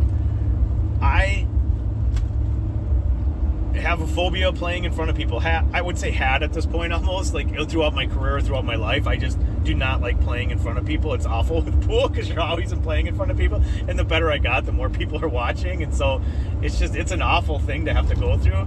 And, but so what that did was it caused me a side quest where I'm like, I'm just going to out volume this. So I'm just going to go to my garage and hulk out and play, thousands of racks of pool and dozens and dozens of hours, and I'm just gonna build this monster game and all this stuff. And so that became a little bit of a side quest for me where I'm like volume. And then I realized, well, shoot, man, like I can do all that, but then when I go out and play and someone starts watching and people start chirping at me, because that's what happens in a pool room. Like when I put my queue together, people pull up chairs like locally, and then they start chirping because they want to be part of what you're doing and be part of the action. They have their own side quest, right, where they want to be part of the action. So it's like it was screwing me up. So I started playing more at pool rooms and working through that, and in challenging myself to go out and play in situations where people are watching and things like that. And then that became another side quest because now I had this narrative or this thing where, well, I'm having a tough time finding action. People, I'm trying to call people, get them to play. Well, Demi challenged me on the way home, and he's like, you could play this person, you could play this person, you could play this person. And I'm like, it just cut to me, man. It cut to me in my gut, and I'm like, yeah, you're right, man. It's like I get why I was on my side quest of with playing players that are not at my level, but publicly. Like that was my baby steps, man. My training wheels to get out of my garage. And now, Demi challenged me to up my game and play people that are more challenging to me. So what I did was, I immediately got on and messaged 3 or 4 people that he named off.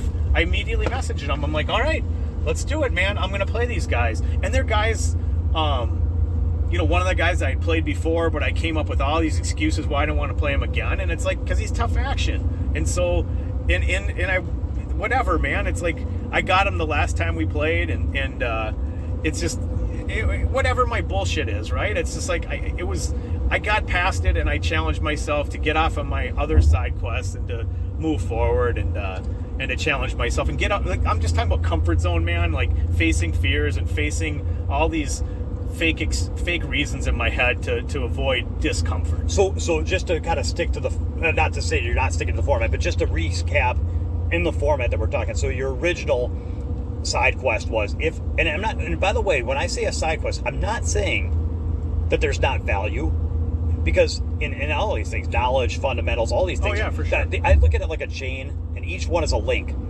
And so originally, you said volume is my answer. I am on a quest for volume. Volume will equal improvement. And so you were so focused on volume that you maybe, and I'm not saying this was bad either, because you didn't do this for 20 years and not get better. And that's where I think that you're not in a trap. I would say that there's healthy learning and there's unhealthy learning. And I think for you, what you did that was right was you were on a side quest for volume, and then after 6 months you went back and said, how's this working for me? And the answer is it's working very well in a lot of ways, but it hasn't improved in some key areas, which is playing in front of an audience. So therefore, I need to address that. So then you started playing in front of an audience, and you were running that for a while, but it was maybe against competition that wasn't challenging enough. And so then you got to look at, now you're revisiting that and saying, how is that working? Well, that's good, except that I might need to book more losers. And you have these reasons why you might not want to make these games, but then at the heart of it is it sucks to lose, and it's not much fun. And so, but then you're like, okay, well, now that I've identified that, I will adjust my sails once again and steer right in, and I'm going to go ahead and book a few losers, or not necessarily. I'm not saying you're going to lose, but you know what I mean. Like, you're going to book a few sessions that might not be very fun. Yeah. But that, and so I actually think that that's a good example of how to avoid falling into a side quest. Like, I think that you're constantly making decisions as to what you think you need to do to improve, but then you're revisiting it and you're changing your ideas and your beliefs about what has to happen based on the feedback of your performances. I think that's perfect. Yeah, and I'll pat myself on the back, Demi, and I'll say, when I was thinking about it, I'm like, man, I think I'm doing good. I think I'm doing it right. Yeah, that's good. I can get down a little bit of a side quest or a tiny rabbit hole, but then eventually I'll see where it falls short and I'll adjust.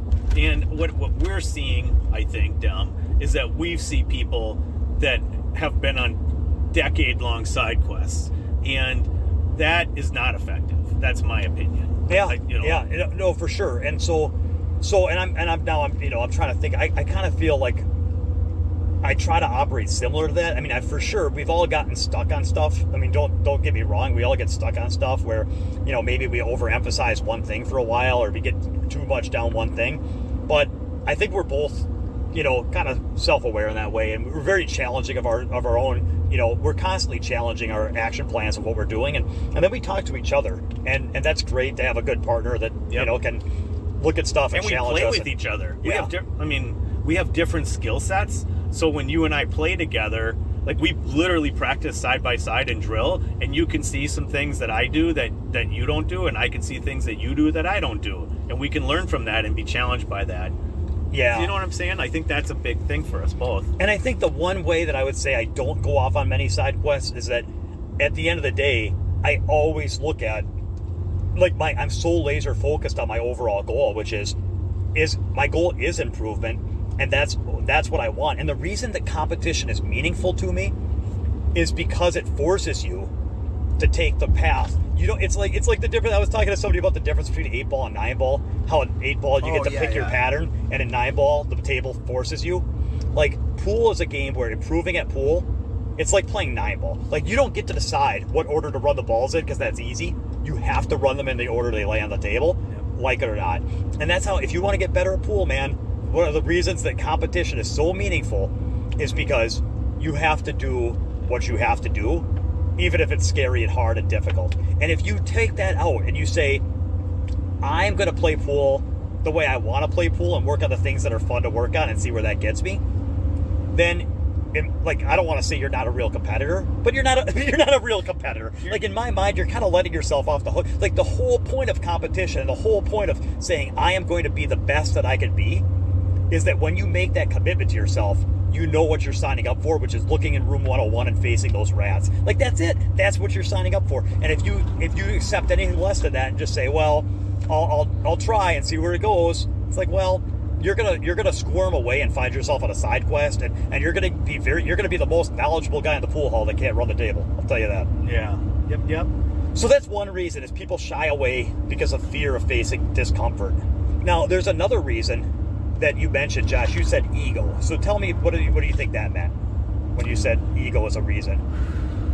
I was going to also add personality type. I mean, it's a little bit different, because if you study personality types, people, if you don't know you don't know what you don't know. But, like, people have different personality types, and so I think ego and personality types can lend to kind of getting stuck on a side quest and kind of stubbornness. So yeah, I mean, if you can't admit that you don't know, or you can't admit that what you've been doing isn't working, that can be ego driven. Like, well, if I admit that, then everything, I'm not this player that I think I am, or this person that I think I am. It's we all struggle with ego, and ego pushes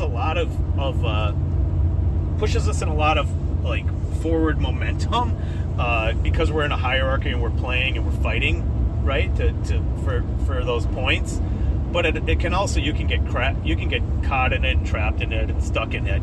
And I think, like, I've seen people talk about the way they view the game, and it just, they get stuck on these side quests, like we're talking, and I don't know, Deb, bail me out, man. Yeah, I think you that probably could tell better. There's a question that I always liked, which is, would you rather be right, or would you rather get better? It's like, There's plenty of people I know that it seems like they'd rather be right and not get better than they would rather be wrong and have to do it a different way, but then improve because they have an open mind about, being corrected.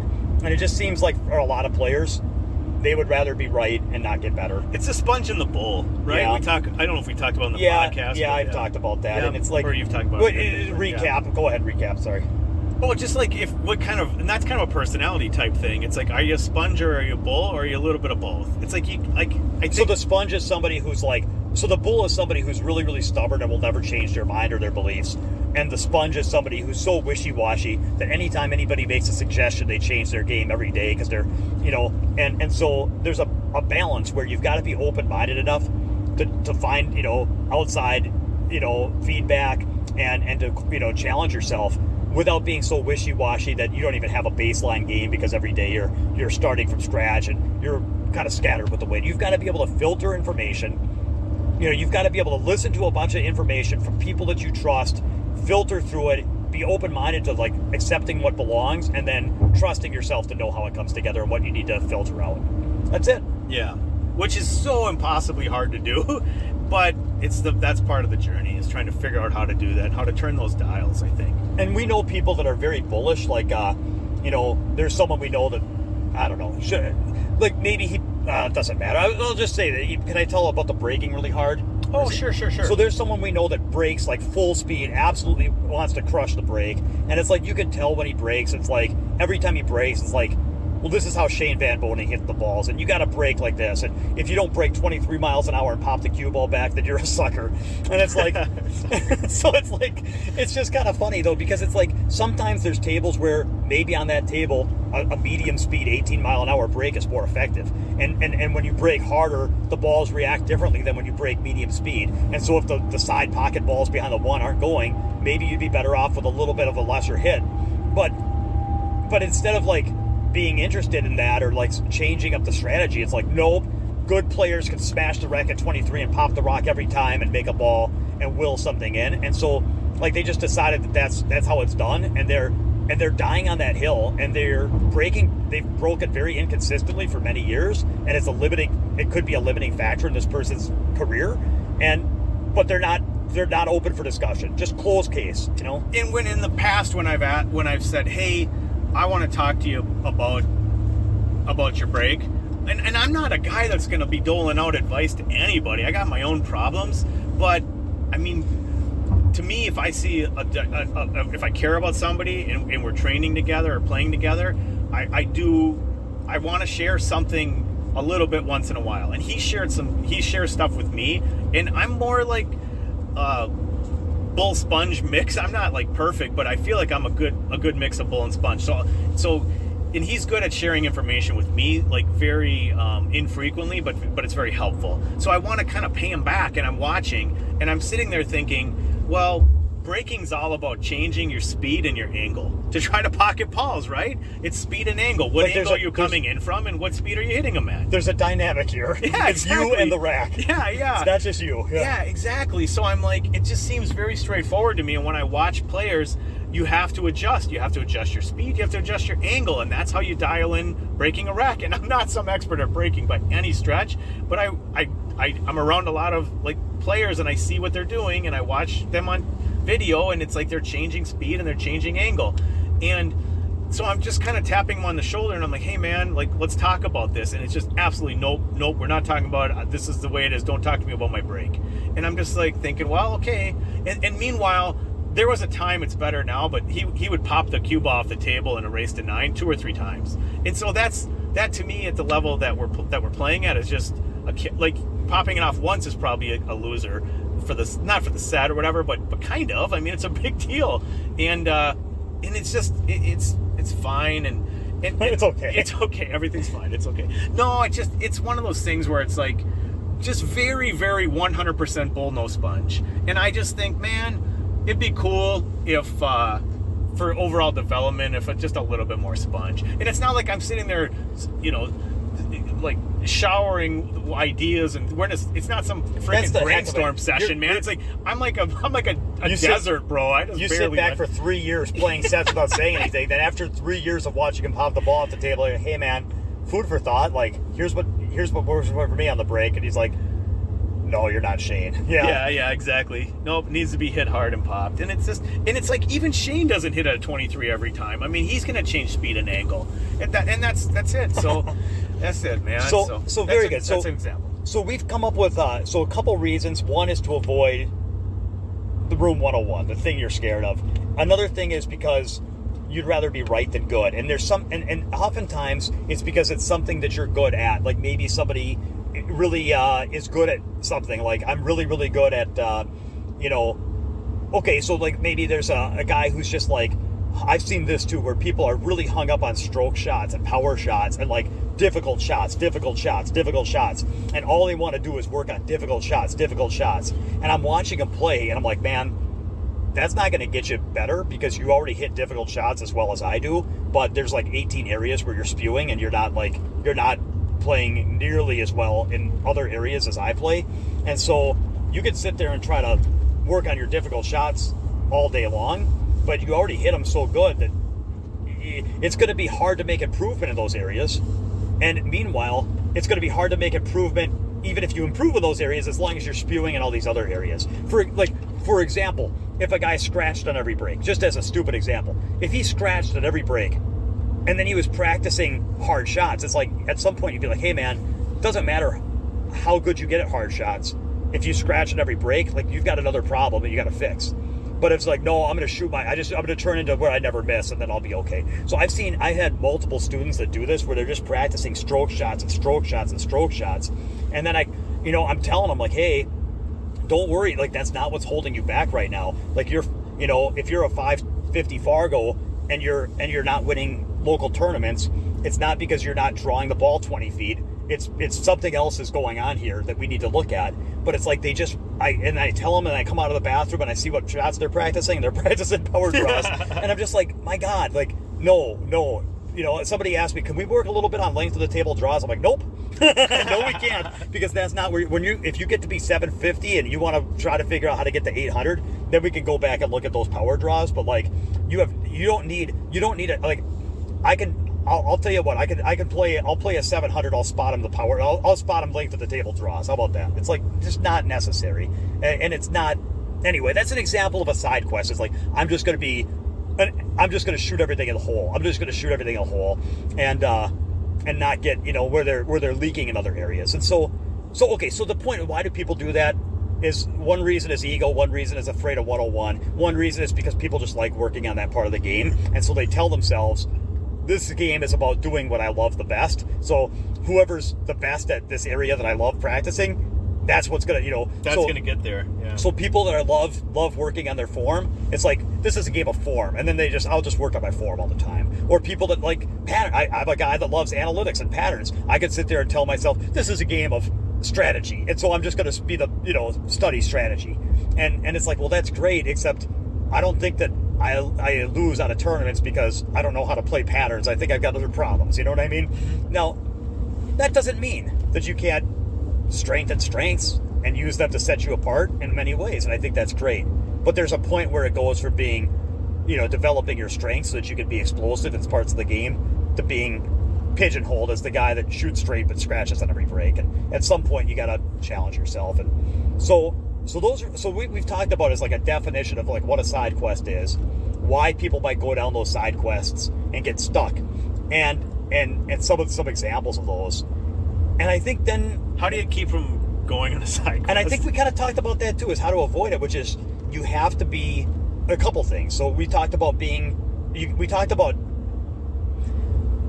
first of all, at the top of your questions, at the top of your goal always has to be the bottom line is the bottom line. Am I getting better? Am I getting better? Am I breaking through? Am I improving? And if you hold yourself to any other measuring stick, then it's kind of a side quest. Like if you say, well, I'm not getting better yet, but wait until my stroke is perfect, then they'll see. It's like, no, that's a side quest. Like, are you improving? Yes or no? Like that's the first thing. If you're using any other compass, then you're setting yourself up to squirm away from something difficult. Thoughts? Yeah. So my question, Demi, is, which is almost impossible to answer because everybody's so individual and everybody's kind of stuck in their own mind and their own stuff. It's just, what tips do you have to help somebody become self-aware in the moment and try to figure that? Which is almost impossible. It's like, well, how do you defining like the definite, how do you find peace in your life? So the first question though is to stay laser focused on, am I getting better? And anybody that's listening, if you can't answer yes to that question, then you are not doing it right. Like, pool is not a game that where there's the only reason to be stuck is if you're going the wrong direction. Like, that's it. There's no way that you could put in time and effort in this game and not see improvement unless you're not putting the pieces together right. I mean, I think. Do you disagree or agree with that? No, or disagree? I agree with that. I just would say, I could just see from someone's standpoint to say, well, I mean, well, my answer would be, you don't know me, like the person on the talk show. You don't know me. Yeah. You don't know anything about me. Everyone's cheering at him. What's that? You know, like you always see that on like the old talk shows, like where Jerry like, Springer or something. Yeah. You don't know me. Anyway. Yeah, no, that's funny. It's like, how do you, and then it goes to a shameless plug for you with MN Pool Boot Camp, but it's like, well, how do you know if you don't know, and how do you figure it out if you can't figure it out? And it's like, well, then you got to get with the right person to help, and it's gonna be more than just, help you put together a plan. That's what I would say. Like, I'm fortunate. I've been traveling for 15 years, and so, like, I get the full blown, boot camp all the time. We talk every day, so it's been great. And I have some other friends. Brian Brecky's helped me tremendously with my game. He's given me like tremendous advice and critical points. So I'm very fortunate to have some really, really high level peers.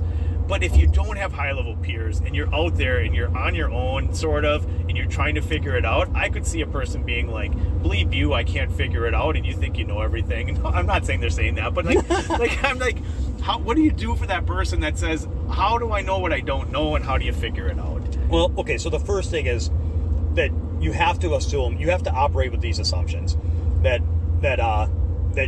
if you're not getting better, you're doing something wrong, and that if you're putting in time and energy, and then you have to, and the ultimate compass has to be, am I getting better? That's the ultimate compass, and you can't lose sight of that. That's the first part.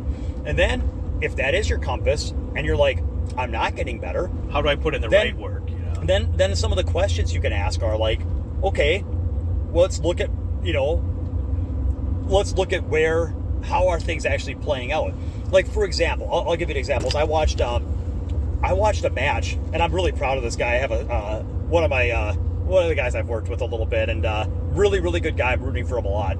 And so he played a money match where about a month ago, it didn't go so well. He lost, and he missed a number of key shots. And I'm not going to get into that. I'm not going to build it. I'll just say there was a specific situation that was a recurring situation where he was coming up short and failing to execute. And this was like, they were just, chokes. That's what to call it anything else would be to confuse the issue. It was a series of chokes. And when I talked to him about how the match went, he told me, well, I was, I don't even remember. It was like, I was struggling with my break, and, something was, I was dealing with something with the way the table was playing. And I'm like, no, that's not it. Because if that was it, then it would have burned you here and here on that transition. It wouldn't have burned you at that straight at 8 ball in the corner. Oh, gosh, you know what I mean? That's not how that plays out. Like we could be like, this is not I'm sorry, but no, that's not what happened here. And so I told him, I said, here's what I saw happen. And I just called him on it. I said, I'm not shame on you. There's nothing. In fact, I'm proud of you. If you get in a spot where you're choking, good for you to put yourself in a tough situation where you're going to get, tested. I mean, it's the people that don't choke that I'm kind of ashamed of. It's like, that's the people. Shame on you. If you haven't choked in the last few months, then you've been hiding under a rock and you need to get out there. So that's how I feel. Duck in the tough stuff. Yep. Yeah. So it's like, I think there's a badge of pride. Like, on the one hand, it's never fun to blow it against Ralph's UK. On the other hand, it's like, I could tell you 2 big tournaments I've choked out of in the last few months. Can you? So you know what I mean? It's like, that's how I feel. But anyway, so I told him, I said, no, this is the issue. And here's what I think is causing it, is here's the person you're playing, here's what they're doing, here's where I think the narrative it's creating that's causing this pressure, here's what I suggest you do to handle it. Now, I'm not suggesting that he didn't, like, play it exactly the way I'd play it, maybe with how he mentally prepares or whatever, but what he did is he owned it. He said, yeah, that's true, that makes sense. And because here's the thing, is he wants to win more than he wants to be right, and more than, and so he thought about it, and he's like, yeah, you're right, I can see how I didn't put myself in a spot where I was ready to take the win. And then, I don't know, I might have made zero impact. I don't want to, like, take credit for something he did, but, like, he prepared hard. And you know what? He rematched the guy, and I got to watch a little bit of it the other night, and he finished the guy off. It was 17-17 going to 21, and he won the last 4 games. And he did what he needed to do, where before he would have maybe not completed those racks. You could tell he put himself in a state. I mean, I could tell watching him play, he was in a totally different state of mind than he was the first match. And that took looking in the mirror, owning up to the things that weren't working, putting together a plan to deal with them. Now, in the real world, that doesn't always mean you get to win the second set. That's not how that works. But in that set. But in this case, it did, which is awesome. In this case, the actual Guapo. So in this case, Guapo. Exactly. In this case, that was awesome. That's the point, is that it doesn't mean you're always going to have it win, but it means that sometimes it does work. And that time it did work. And that puts you in a position to have it, give yourself a chance. You give yourself a good opportunity, and so I was really proud of him. And so that's an example of how you can be.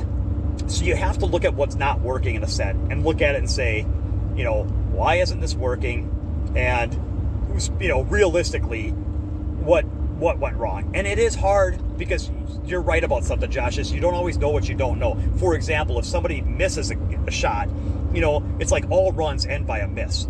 But it's like, was that a miss because you failed to execute a shot that was routine? Was it a miss because you put yourself in a bad spot and had a tough shot that you shouldn't have been in that spot? Or was it a miss because there was something you didn't know about, there was knowledge about patterns or cue ball that you were lacking, that even you left yourself in a suboptimal angle to where it was harder to get good position, so you left yourself a bad positional play, and then you landed on a line and then you missed. It's like, well, the issue wasn't the miss, the issue wasn't even that you got out of line, the issue is the way you tried to get it, the position. And so, but you might not know that. And so that's where, yes, seeking out knowledge from better players. And I'm not just talking knowledge, I'm talking seeking out, opportunities to watch better players, play with better players, talk to better players, and train with better players. Yes. And yes, the top players do that. They call it tournaments because they play better players, or they play great players all the time. They talk to each other all the time. They're constantly, sparring and getting feedback and setting up shots and talking through all these situations. So yes, top players, just because they don't necessarily do a training with me, or they don't necessarily do a training with, they don't necessarily have a coach, but all players that are top players are constantly challenging their own ideas and fighting for ways to make improvements.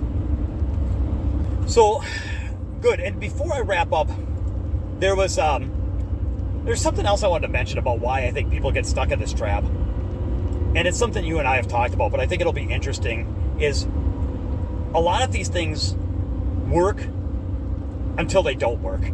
And that's where it gets dangerous. So, like, when you're playing, let's just pick 3 levels of players, just to keep it simple. Let's say that we've got recreational players, like buddies that don't even play pool, but they come over to your house, have a couple beers, and hit balls around. Then you've got, like, or maybe a 4th level of players. Then you got, like, local league players that play leagues, and they play, good, not great. And then you've got some, like, tournament players that play really good, winning local tournaments. And then you've got, like, professional level players. So we'll just break it down to 4 just levels arbitrarily. What works to get to where you can beat one group of guys? It might work to a point, but there might be a point at which it no longer scales higher. So, like, for example, when yours was volume. That was always your big narrative, was like, I'm going to be the guy that puts in more volume than anyone until I can just beat everybody all the time. And right away, like, you could always beat recreational players. And then you got to where you could always beat league players. And then you got to where you could, like, usually beat most, a lot of local players. But then at some point, you had to question that was almost like you were talking about how volume had been like a side quest, and maybe not so much this year, but at different times it was always like your fallback. Like, I know if I just put in volume, I could just put in a bunch of hours, outwork my competition and show up and kind of walk through the tournaments, right? That's worked for me forever. Like, since I started. I didn't want to put words in your mouth. No, dummy. That has worked exactly how it's worked for me. And that's why and we talked about this, and that's why I got stuck on that. And then out here I realized, well, I'm not going to outwork Polish bots. I mean, it's not going to happen. So it made me realize, like, I got to a certain point, like, I matched a guy, he was right around high 600s, almost 700, and I lost. And then I saw the mistakes that he made and the holes that he has, and I'm like, you know what? Give me 2 weeks. I'm going to really put in volume and really prepare, and I can get him. And I did, and it worked. And I'm like, ha ha ha, look at that, it worked. But then I go out to these tournaments and I'm playing Sosi in Virginia, and I'm playing this other Eurobot here, and I'm playing guys that are hulked out, and like even the guy that, like, just everybody, man. It's like, it just doesn't work that way. It's like I have to figure out a different way, and I don't even have that time. Like, I don't have that time. That's the problem. It's like wife, kids, family, whatever. I don't have unlimited time, and before it used to be, I'll just outwork everybody. Well, everybody's working that hard and way harder and traveling and playing more. And so it's just, it works to a certain point, and it works until it doesn't work. So that's what I thought that was a good example, is because it's like, you know, this whole thing where it's like, I'm going to outwork people and then beat them all the time. And then if they ever beat me, then I'll just put in a bunch more work until I can beat them all the time. Like you could replace work with knowledge. You can replace it with fundamentals. You can replace it with any side quest. Any side quest you go on where you're strengthening up a chain, it'll work for you as long as you're playing people that have broken links in other places in their chain. Yep. And then what happens, by the way, is it forms a narrative. And that narrative is, we talked about narratives last time. One narrative is like, I'll play against guys, they're going to beat me in the beginning, and then I'm going to see what doesn't work. I'm going to get better in those areas, and then I'm going to get to where I can beat them all the time. Yeah. That's a narrative. Well, the funny part is that when you're a recreational player that just got a pool table along with your friends and they beat you half the time, you can tell yourself that narrative and you can get better and you can beat your friends all the time because they're not very good. And then you can go into a pool league and join the APA, and you start as a 3 or 4 and you're playing other 3s, 4s, and 5s, and you can say, I'm going to get better until I can beat these guys all the time. And you know what? You can. You can become an APA 7 or 8 and you can get to where you're beating all those guys all the time. I mean, excluding handicap. And then you could sit there and start entering tournaments. And then maybe you play some local tournament players and you're like, okay, you can beat me now. Now I'm going to get to where I can beat you all the time. And maybe if you put in enough volume and enough effort and enough, learning, maybe you can even get to where you're beating a lot of the local tournament players a lot of the time. But when you go to the U.S. Open 9-ball, there is no way that you're going to just get to the point. Like, if you get out there and you get beat by Shane and you get beat by Filler and you get beat by, Conrad and Ralph Souquet, you're not going to sit there and say, okay, you're beating me now, but I'm going to go into my lab and I'm going to work on my game and I'm going to come back and I'm going to just beat all you guys all the time. It's like, not happening. That does not scale. It does not scale. And so not only does the actual side quest, which is my hammer that I'm going to use as volume, and I'm going to go put in volume until I can beat these guys, that doesn't work because, like you said, these guys you're not going to outwork Clenty Kachi. Like, that's not happening here. So, and you're not going to outwork Fedor Gorst, and you're not going to put in more sets. It's like, you're not going to outwork them. And then secondly, oh shoot, I lost my train of thought. Secondly, it's not even necessarily the weak link in your game. It's like if you're neglecting other weak links in your game, then strengthening volume isn't shoring up your 10-ball break. You know what I mean? Yeah. So it's like you could put in volume, and then they go out there and you break dry a few times and they don't, and you're going to beat you 8-2. It's like, well, how did the volume help your 10-ball break? And this was an issue of generating opportunities, or So it's like, I don't know. It doesn't always fix the real issue. So at some point, that strategy, but the reason why people might think that their side quest is so sneaky good is because it used to work for them. It got them so far. It got them so first they have a faulty narrative where they believe they can get to the point where they learn, they get beat, lick their wounds, study up, and then beat all their competition, and then level up, rinse, repeat. Well, even that narrative isn't true, because when you get to a certain point, that narrative doesn't scale, because nobody wins all the time and the competition is too fierce. And so that actually is kind of an amateur mindset, by the way. It's like, for people that have that mindset that you're just going to practice up and win all the time, like, that's not it. But then also, if you got feedback during the soft part of that trajectory, which is learning to be recreational and low-level league players, which is usually the easier part of the journey, you might go on a side quest that got you to where you could beat your friends, and then it got you to where you beat those league players, and then it's hard to let go, because it's like, well, that's always been my secret weapon, is I just go and practice my fundamentals until I can beat the next level of player. It's like, well, that not only does that narrative not scale, but that side quest doesn't scale either. And there's going to be a point at which it starts to break down. And so, in the end, I guess you have to be self-aware. Am I getting better? And if you're not, you've got to be curious, and not. You've got to be curious as to what are the real reasons why I'm stuck, and try to get feedback. I mean, you can talk to me, you can email me, info@mnpoolbootcamp.com. You can go on to AZ Billiards. You could post a video of yourself playing and get other people to review it for free on AZ Billiards. You could there's a million things you could do. And you could talk to road partners, go to a tournament with a good player and talk to them about your experiences and your thoughts on what's going wrong. And, of course, the better the player you're talking to, usually I don't want to say the better the info, but I'd say that your hit rate on getting fortunate with good pieces of information gets slightly better as you're dealing with people that have been through more. So anyway, I don't know. So I just wanted to talk about the reason why people might fall in love with their side quests is because it worked for a while. Yeah, that's an awesome point, Tim. Yep. Yeah, I've experienced that, and it smacked me in the face, and it's a hard lesson, but you just learn it and keep moving forward, and fortunate I learned it, and keep trying to learn it and keep trying to remember it, and yeah, I think it's awesome. And just to be accountable, on my own, it's like I've kind of gone down side quests. If I've ever been stuck, it's because I was unfortunately too successful into the local level. And so that like you it was very successful for a long time with what you did well. And so I was very successful with what I did, which was, mental game management, cue ball and pattern play, and moving and stuff. I just do a very good job with extracting the maximum out of my game and fighting, and really, running out the balls with, good patterns and good cue ball and good game management, good decision making. Those are all my strengths. And so when I'm playing amateur players, even tournament players, they give me opportunities. And then if I run the balls out cleanly and compose myself and don't make unforced errors and move good and keep generating opportunities, I seem like I get there a lot.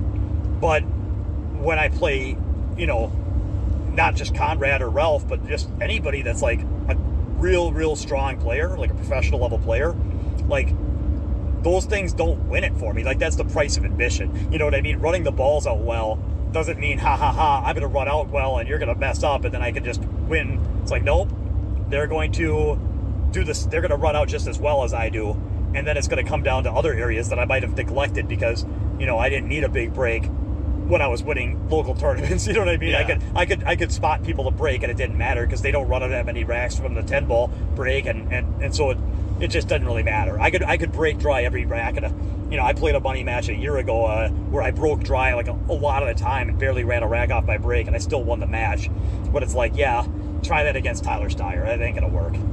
That dog don't hunt. So yeah. So those are. I've been but I try to do the same thing that you're talking about, which is I look in the mirror at what stands between me and my goal, and I understand that my break, my jump shot, my striking, these things are critical, and I know that. And when I said I didn't really learn much this tournament, I guess I shouldn't say I learned that.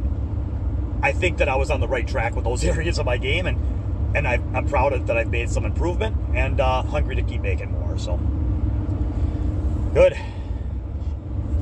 Yeah, that's it, man. I think it's good.